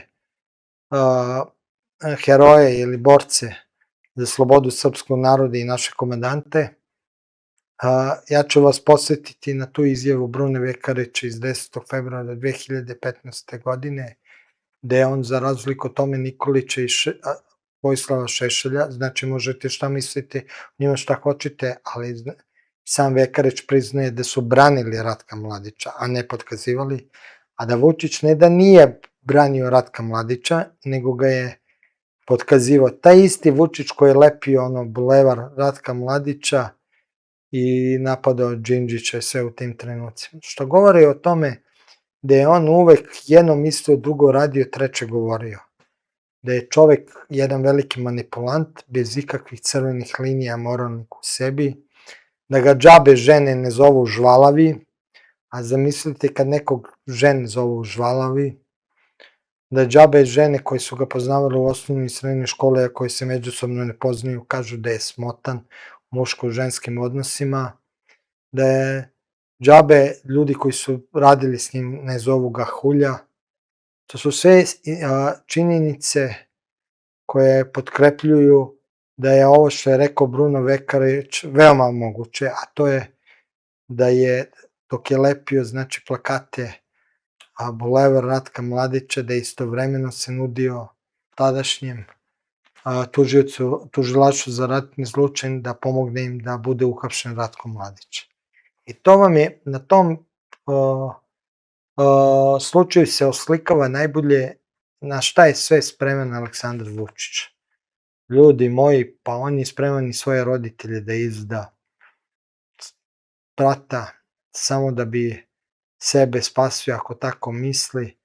Tako da definitivno ja sam ubeđen da jednog dana kad bude i sudski proces protiv njega, da će morati i ljudi poput Mile Alečković da odu ili Sandre Ivić Rašković da sednu i da ga i one propitaju čisto da bismo imali tu vrstu ekspertize i kao nauk šta smo mi kao narod da doživjeli, s time bi da završim.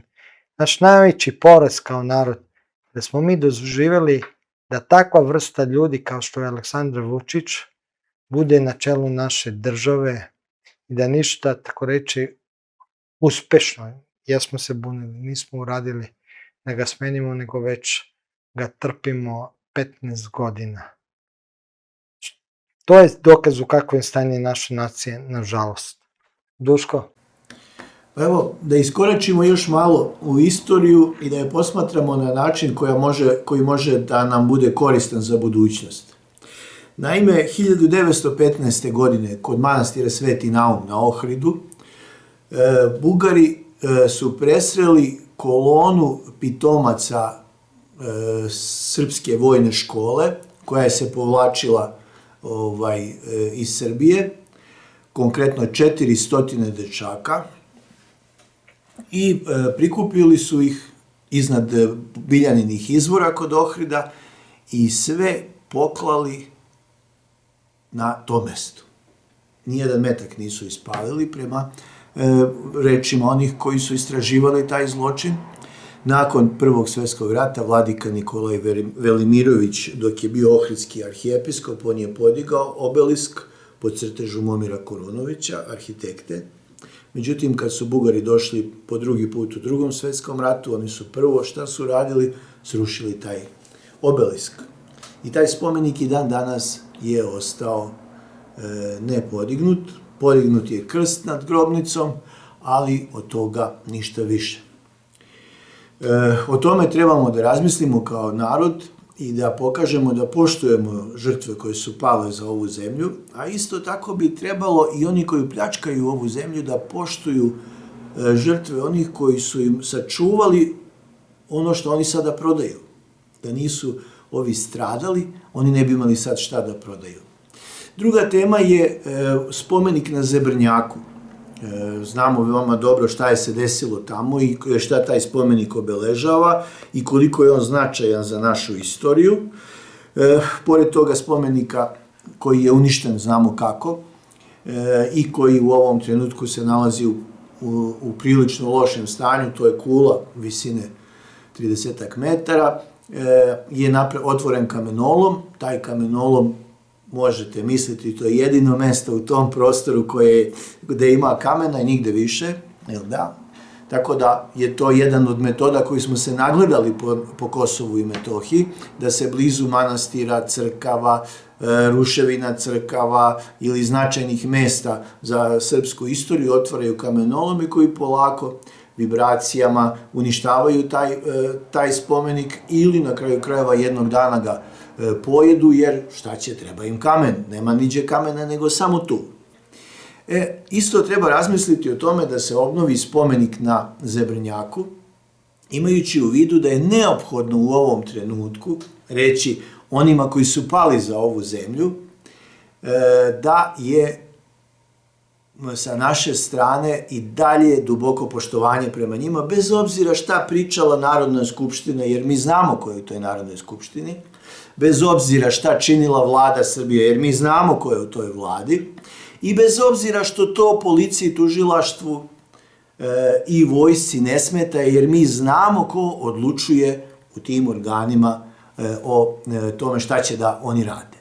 Prema tome, pozivam vas da organizujemo akciju, da se obnovi spomenik na Zebrnjaku i da se obnovi spomenik 400 poklanih srpskih dečaka iznad Biljaninih izvora kod Ohrida od strane Bugara.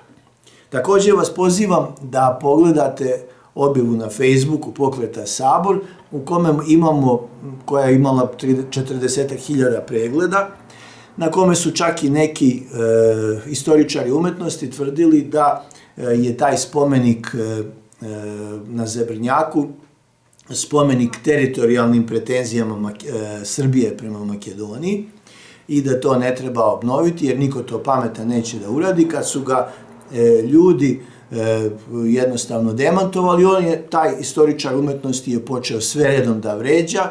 Nažalost, taj istoričar umetnosti ima svoju emisiju na YouTube kanalu i ja pozivam najpre sponzore te emisije da pogledaju šta je pisao na Facebook nalogu, kako je komentarisao žrtve i namere ljudi da se obnovi taj spomenik i da razmisle da li vredi takvu ličnost i dalje finansirati i podržavati njegovu javnu aktivnost, jer je očigledno da šteti njihovim poslovnim interesima. Da rezimiram, Nikola Šijan sa Helmkasta je to najbolje sažeo u jednoj rečenici koja glasi: nema veće budale od obrazovane budale. A ne, još jedna glupost. Mislio sam da je nešto, pa ništa, ajde da krenemo, da je nešto drugo rekao. Teo bi da se vratim ovo sad Kričak Milić, zanimljivo obrt u restoranu 27. Milić podneo krivičnu prijavu protiv Krička i načelnika službe za suzbijanje kriminala da su mu smestili hapšenje i sakrili dokaze. Rašomonijadac se nastavlja sad. Mnogi se pitaju kako je to moguće u okviru istog sistema, kako Vučić to dozvoljava pa ne dozvoljava. Mislio je da ovim se Milić pere. Ipak dolazi da ona moja prva pretpostavka je sve verovatnija i da je, ne znam do kraja šta se desilo tamo, ali da je ceo događaj, da li se spontano desio pa su hteli da iskoriste ili namerno cela priča i napravljena tu oko i oko ubistava da bi se Milić diskreditovao, jer ono što smo zajednički zaključili, najverovatnije on radio za Deju. Deja svuda kad je radila, to je ova američka agencija za suzbijanje droge, kad je bušila neki sistem, radila je sa načelnikom policije i sa carina. Baja je na carini, Milić je načelnik beogradske policije. Milić sa svojim dokazima drži Vučića. Vučić, da bi opstao na vlast, hoće da napravi otklon od mafije i dela policije koje kontroliše, koja je deo mafijaških klanova, ne da bi uništio mafiju, nego da bi i u mafiji postavio do kraja svoje ljudi koji ga ne kontrolišu, ali da bi mogao svakim trenutkom i da ih otkloni i da kaže ja nisam deo mafijaškog procesa. Priče, zbog čega? Pa zato što u svetu ide velika borba protiv mafije, priča sam ajde da dogovlačim, sve se svodi da farmakomafija hoće da preuzme sistem droge, da vam uvaljuje lekove i da vas tako drže zavisne, umesto što se drogirate i kupujete od lokalnog dilera kokain ili heroin. Ali to je sad duga priča, imate u mojim uživo obraćanjima, pa pogledajte malo šire. U svakom slučaju, Milić, najverovatnije kao saradnik Deje, Baja isto, Saša Vuković, Boske to saznaje, da li ih zbog toga ubija ovog Baju, ne znam, ali tu neka igra postoji, a Vučiću je jako bitno da Milića diskredituje kao i potencijalnog svedoka, saradnika, a i da ga diskredituje među mafijom. Milić sad izgubio mogućnost da bude neko ko će biti posrednik kad se mafijaški klanovi sukobe, neko ko je prihvatljiv da ti bude saradnik u nekom poslu ili pokrovitelj. Milić da bi vratio svoj ugled, da bi pokazao da još ima kontrolu nad nekim delovima policije, pokreće sudski proces protiv Krička. Kričko je uplašen toliko da 10 do 15 automobila ga prati kad ide kod frizera, okreću se automobili, mislim pod automobilima se viri kante za smeće, se pregledaju da negde nije bomba, da ga ne bi digli u vazduh. Zanimljivo, samo što ima mnogo manje obezbeđenje i sličan proces je i sa Anđelkom Vučić kad ide kod da li prijatelje poslovno po gradu. Iste mere, strah da ne budu dignuti u vazduh. Čemu se radi? Sukob je počeo odavna, sad šta je u pitanju? Vučić jeste najjači, Vučić mnoge drži, ali jedan i drugi su napravili svoje dokaze. Milić nije glupak, Milić ima dokaze o Vučiću, ima dokaze o mnogim drugim ljudima, ali u ovom trenutku mu je izvučena vlast, jeste savjetnik, ali nema de facto na terenu i izgubio je ugled. On mora da ga povrati i vidjet ćemo svašta će tu biti. Drugi gledaju, shvataju šta se dešava, znaju da ih Vučić u trenutku može dosta ukantati. Zašto? Kažu, mnogi se ne bune. Pa zato što se boje da će izgubiti preko noći 50-100 miliona evra, možda i više, te poslove koruptivne. Oni su dovoljno jaki da ih Vučić ne može uništiti, dovoljno slabi da mogu da se odbrane ako im Vučić nanese štetu. Evo Bate Gašiću, pokušava na sve načine Vučić da ga sredi, zato mu i pusti ovo aferu oko droge, ali zato Maju Gašić dozvoljava da Bata Gašić Maju Jakešić stavi u zatvor, to je skandaloznu presudu koju je dobila, jer je otkrila da na teritoriji Kruševca koji kontroliše Gašiće su velike plantaže marihuane i da još ima plantaže i da se još čuvaju. Tome imate u posebnoj vesti na Srbin Info i žele da je stave u zatvore tako da je učutkaju, da prođe kao Cvetković. Zato treba sprečiti da ona ode u zatvor po svaku cenu. Ali s druge strane Vučić znači pušta da dođe ta informacija u etar, da se sazna, ali s druge strane nema snage da ga skloni i da ga izmesti. Gašić isto.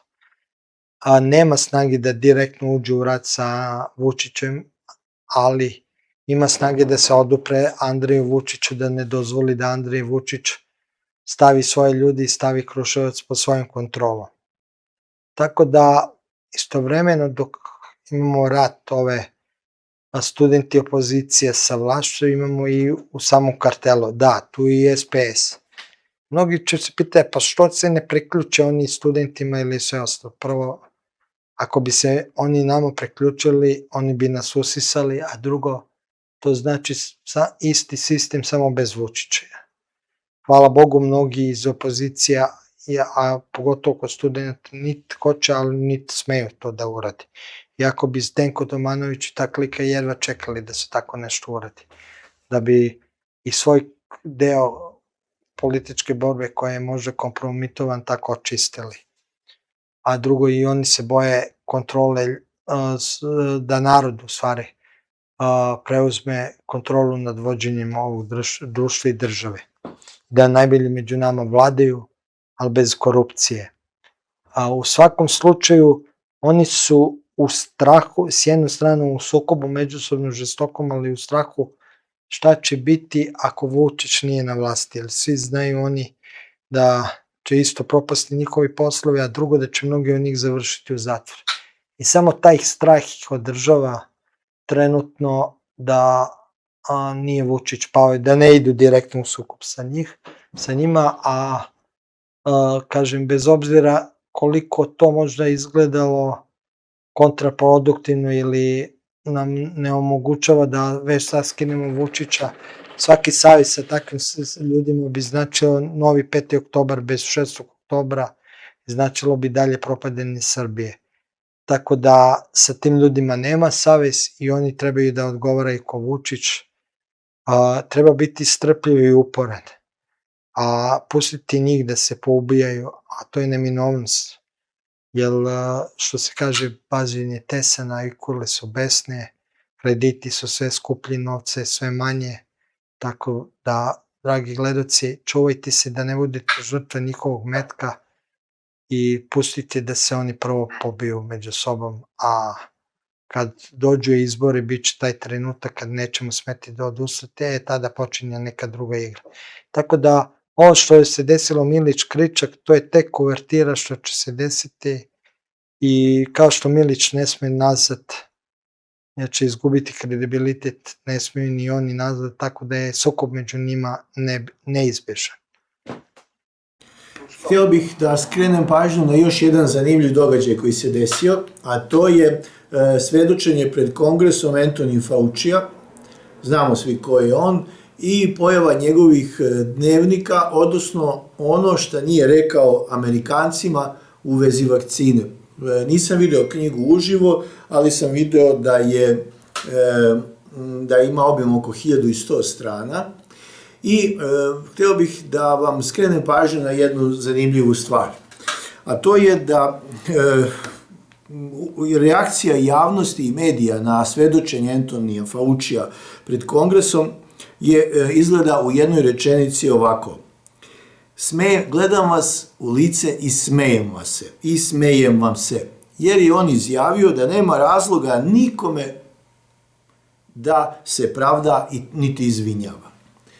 Zanimljivo je da su mu ljudi iz kongresa upitali ga da li je on svestan da je on od naroda Sjedinjenih država dobio preko $12 miliona plate dok je obavljao tu funkciju. Za vreme COVID-a sasvim slučajno je dobio jedan grant od $1 milion, a trenutno sada ima penziju od $400.000 godišnje.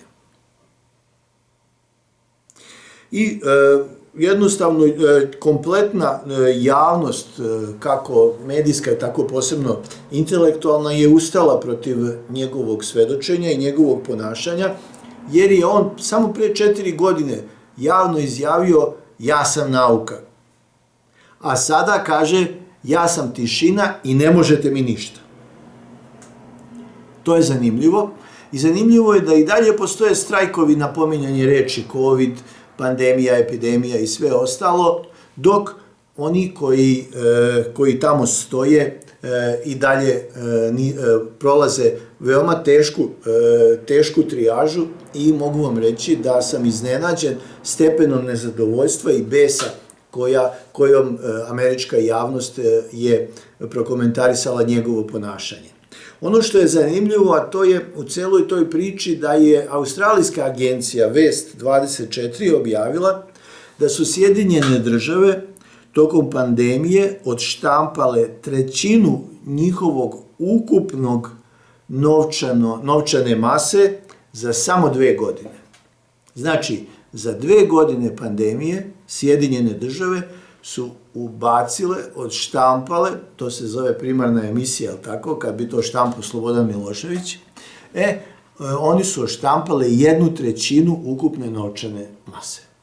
Da li je Fauci stvorio razlog po kome će da bi se taj novac odštampao, ili je Fauci napravio problem koji je morao da bude popravljen štampanjem novca, odlučite sami. Jedino što bih vas zamolio, to je da razmislite koji od lekara za vrijeme pandemije javno i glasno izlazio i govorio protiv vakcinacije, protiv pandemije, protiv virusa i sve ostalo. Ja znam samo jednog, to je doktor Milorad Stefanović iz Beograda, Blumenauga zovu, koji je tada bio izuzetno cenjen i zanimljiv, međutim onoga trenutka kad je postao persona non grata, zato što je pričao protiv interesa nekih ljudi u svetu, svi ti studiji koji su zaradili velike pare na gledanosti njegovih emisija, sada izbjegavaju da ga zovu. To je isto deo naše stvarnosti i to treba očekivati u budućnosti na mnogo drugih polja. Dobro, i bilo je još lekara, jeste, Blumenau je bio od početka tu, ali bili su naravno, ne mogu ja, i Valentina Arsić i Jovana Stojković, bilo je tu, ali treba posjetiti na ove koji nisu silazili sa RTS-a, Nove, N1, Blica, Kurira i koji su sve nas koji smo bili glas razuma, koji nismo bili ni na jednoj strani osim tragali za istinu, prozivali i nazivali nas raznim imenima, da ih sad ne spominjem jer su često i uvredljiva. Samo da čujem nešto, po izgledu je rekao ovaj...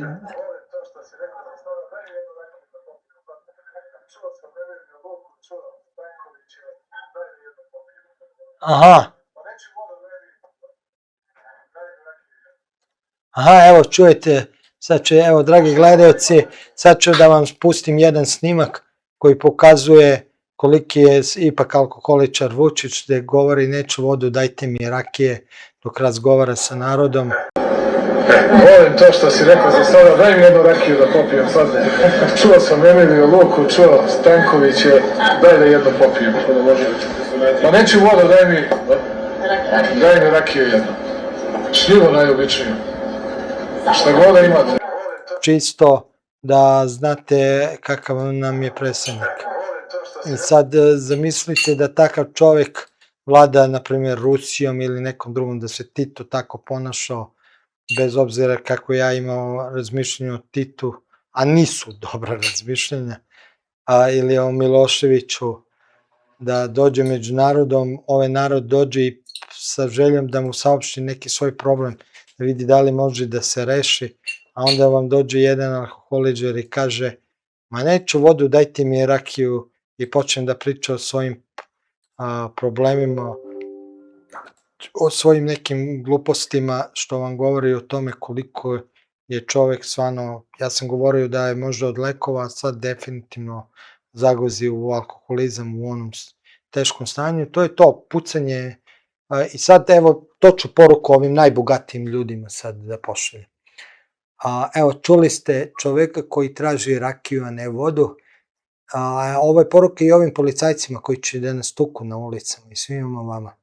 Da li čovek koji traži rakiju umjesto vode će vam omogućiti da imate poslovanje firme normalno, da pravite pare normalno, da li će vama koji nas bijete omogućiti i narednih par godina, a možda celog života, da imate normalna primanja, da imate penzije, da li će vam omogućiti da živite normalnim životom, time što ideš šatora do šatora pa Srbiji i viče neću vode, daj mi rakije, hoću da pijem. Pamet u glavu, pa razmislite šta će sa vama, s vašim poslovima i svima vama biti ako ovaj čovek traži i dalje rakiju umesto vode u narednom periodu. Ja znam, ja sam odabrao stranu, odabrao je i Duško i kad je u pitanju Vučić, mi ne verujemo čoveku i mi pijemo rakiju, naravno, ali zna se kad, kako i s kim, a ne bi sigurno bili na tako mesto i u razgovoru s narodom, pogotovo, kažem, dolaze ljudi sa mukom da ih sasluša, da im reše probleme, a on im rešava tako probleme što udri brigu na veselju, daj da se napijemo. Sve vam govori o tome u kakvom se trenutno stanju radi i da je on svestan da mnoge stvari bolje da ne obećava, bolje da se napije nego da vam obećava i da kaže, a on nije sposoban ni kanalizaciju vamo do Borči da izvede, a tamo li nešto drugo da uradi. Jel ćete takvom čoveku da prepustite vođenje države? Duško, je li imaš ti još nešto za kraj ili polako neki zaključak? Nemam nikakav zaključak, jer u principu današnja emisija je bila pretraživanje naše stvarnosti koja je prilično neprijatna. Očigledno je da okupacioni režim i okupator sa ljudima koje dovodi na vlast, mimo naše volje, ne dozvoljava da se rešavaju problemi, već se problemi guraju po tepih. To isto radi i projekat SNS. I ranije je to bio običaj, ali ne u ovako neprimerenoj meri kao što se radi danas. Stoga vreme je da prekinemo da se delimo, vreme je da stanemo svi u jedan front. Ja vas molim da prekinete više da se hvatate na bućkalo koje kakvih opozicionih političara i obećanja, priča i svega ostalog. Ne zaboravite da ne može vam biti bliži i važniji neko političar iz Beograda, Trstenika, Jagodine ili Niša, nego vaš komšija, prvi, drugi, treći, bilo ko. Prema tome, svi u jedan front, zaboravimo podele, oprostimo sve jedni drugima osim izdaje i krenimo da vratimo suverenitet Srbiji, da vratimo otetu republiku i da počnemo da sređujemo stvari u našem dvorištu. Srbiju neće srediti niti popraviti ni Rusi kad dođu na Dunav, niti Amerikanci kad se iskrcaju u nekom novom danu niti će nam pomoći Evropska unija da sredimo stvari. Svi oni imaju sasvim dovoljno svojih problema, tako da imamo punu slobodu, možemo napadati u svim pravcima. Prema tome, svako dobro vam želim i hvala vam ako ste ostali sa nama do kraja emisije. Duško, ja sam zaboravio nešto samo da kažem. UFC je danas ovaj turnir u areni, to je u subotu mislim imamo, za to je dala država nekih 3 do 4 miliona evra. Ja nemam ništa protiv, ja volim nekad to da pogledam, ali imam problem što država daje za to pare. To je dovoljno samo po sebi splativo da mogu privatnici da to organizuju i sve ostalo. Imam problem da iza toga stoji država, Vučić ih je primao kod sebe, pokušava preko tih ljudi, jer u organizaciji tog događaja su ljudi koji su bliski Trumpu, da tako i napravi opet most sa Belom kućom. Imam problem što eto privatizuje to stvari i da ti događaji kao UFC, ovaj turnir, postaju državni projekti. To ne trebaju da budu državni projekti, kažem, to je sport kao sport, malo je brutalan, ali dobro i to je deo gde se iskazuje muškost, nekad je i potrebno i to. Ne kažem, ali sam protivnik da i na taj način ulazi korupcija, a s druge strane, ovo je, nažalost, umesto da se nešto deca bave više sportom i borilačkim veštinama, ovo sve više postaje, tu će doći ne samo celokupno podzemlje Srbije, nego nažalost doći će i ljudi koji će, na jednom mestu će se naći ekipe koji će oni moći onda da iznajmljuje za svoje prljave mafijaške radove. Tu ćete unemljivati plaćenike, nazovimo, i umesto da ove borilačke veštine budu neki sportovi kao i nekada da razvijaju viteštvo kod muškaraca i onu pozitivnu muškost, sad se koriste da bi se stvarale plaćeničke vojske koje su po novom zakonu dobile pravo i automatsku pušku da nose. Nama ne daju ni vazdušni pištolj da imamo. Na to se sveo i protiv toga imam problem. Imam problem veliki, a to je da su zloupotrebili ovaj sport da bi toga stvorili svoje ratnike koji će koristiti onda protiv naroda, nažalost.